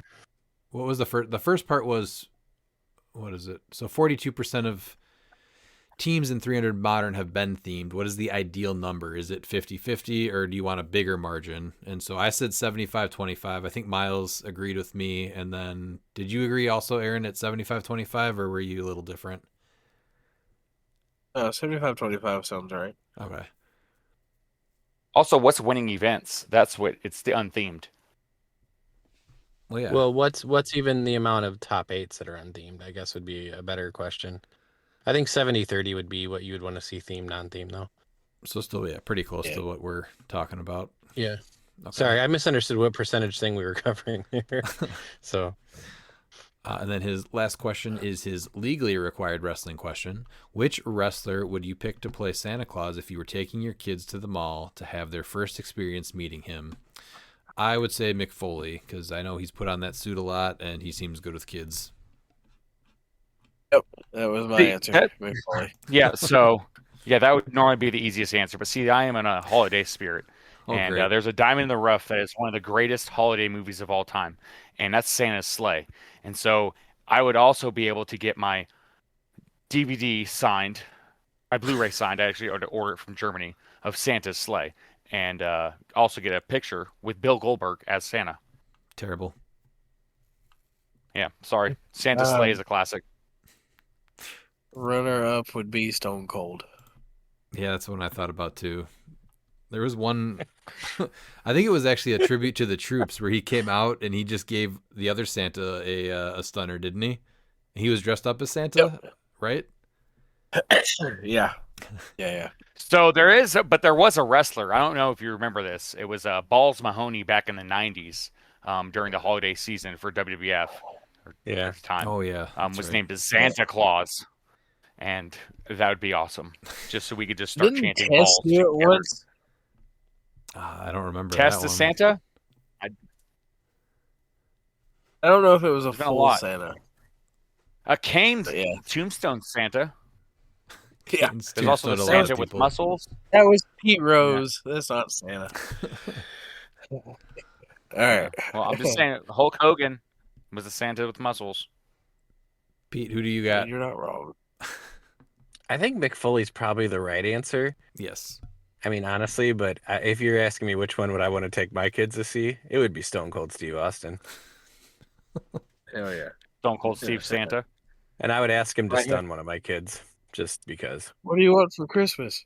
What? What? Yeah. Well, right here, I have That'd be John Cena dressed up as Santa. I got Stone Cold dressed up as Santa for the Yeah. troops. Yeah. We did get a couple of last-minute submissions real quick. So this is Joe Ruffing. Where exactly in the rules did it say I can't play via Zoom or ham radio? If Joe wants to play via ham radio, I will help facilitate that. I swear to God, if I am actually off on Day of States and that's a thing, I will roll 20 so I can be at States. We're not doing Well, no, that. you're gonna no, you don't roll 20. Someone's using an iPad and you're talking through it when you're gonna have someone there move the figures. It's not in the rules. It doesn't need That's to be. crazy. You should have to be present to actually play. That seems You fair. should, but you don't have to. Sorry. What was the old cell phone that had like the short wave radio where you could like chirp people? You guys remember that? Yes. Yep. No. Yeah, that Vox. should be legal. Yeah. The Vox. Nextel, maybe? Yeah, it was Yes. Excel. Yes. It's Yeah. Nextel. Yeah, Nextel's tournament legal. Yeah, hold on one second. I'm getting a Nextel page. I have to answer it. All right. Next. All right, last one is Michael Donicht. What upcoming sets are you guys most excited for? Could be Iconics or full release. If you could choose a theme of a set, what would you choose? I'm most excited for Thundercats. I cannot wait to play them. Pork grind. Yeah, Thundercats is Venom. going to be fun. I'm grind. excited for Venom set for a billion reasons. Venom set and iconic stuff that's in the works. Power Rangers. Yeah, I know that's up there too with a lot of people. Is there a quarter Wait. 3 or 4? What was that other one that got spoiled? Stranger Things. Oh yeah. Stranger Things is gonna be fun too. My daughter's a huge Stranger Things fan, and so she's ready. She's been playing with me a little bit using the Scooby-Doo and the Teen Titans Go, but she's ready to play her Demogorgon. I just wanted a box set full of Demigorgons or and Vecna. Right? There's Yeah, no that way could be they don't really do good. it like that. There's no way. He's got to come somehow. But I don't want to have Hopefully to the set does buy well. a bunch of Iconics because there's how many pieces are in the set? Like 7, 6, 7. Well, yeah, the you're gonna kids- get you're gonna have an amazing bystander, just like Copycat. Like that's what it's gonna be. No, I just want a bunch of Demigorgons. I need.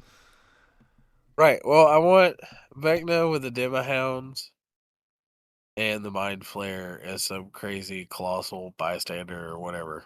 That'd be cool.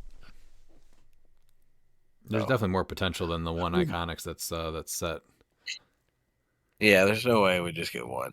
Season 1 as the show ends. Here we definitely gonna need to get more. Yes. Pete, did you say Yeah. yours? The ones that are upcoming or ones we want to see? What's So, The what upcoming upcoming one. sets are you guys most excited for? Iconics, full releases, anything? That Venom set's gonna be cool. And I Yeah. don't even normally get that excited about Venom, but a giant Venom dinosaur, yeah, I'm good. Let's do that. Yeah. And then set you want to see? I want to see an Age of Apocalypse set. Oh, that's a good one. Right? Oh. We've had too many X-Men, so normally I'd say yes, but I'd have to say no to that. Too many X-Men. Miles, I do support your Aquaman set and all the fish and other sea creatures that Aquaman has been with. It has to be. That's- Yeah. I support it. That should come out in time for Valentine's Day. Oh, that would be Yeah, a because great Pepe the February Frog set. 89 would not lie. It'd be Yeah. amazing, yeah. Just Speaking Aquaman and all about of his fish lovers. blowfish, Yeah.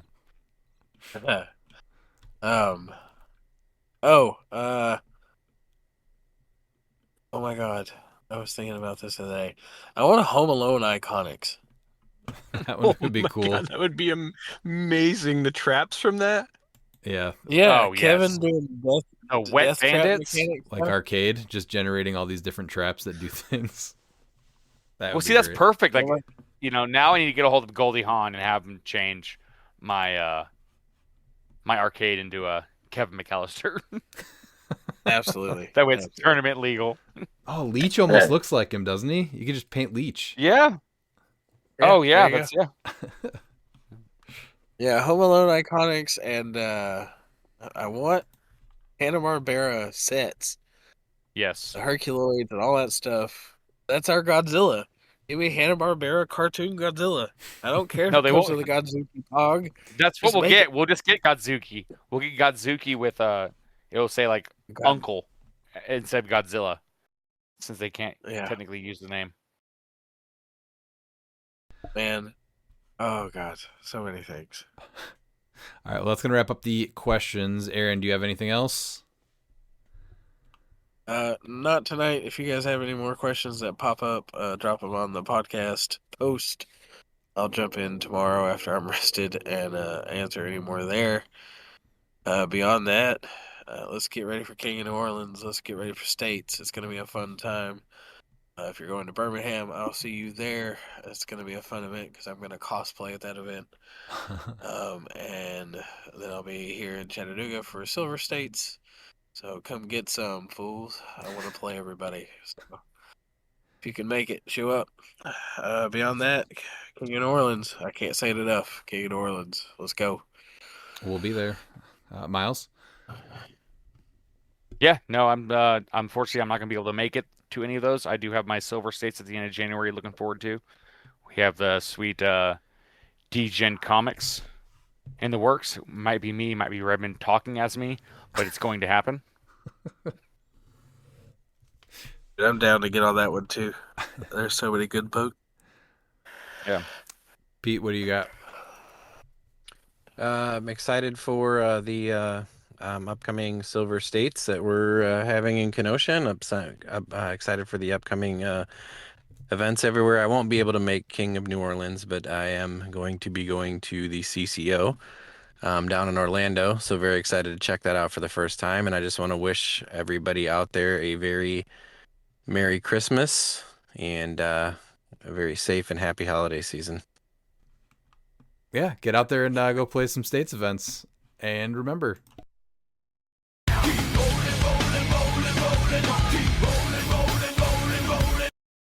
And if you're not down with that, we got 2 words for ya! Click it!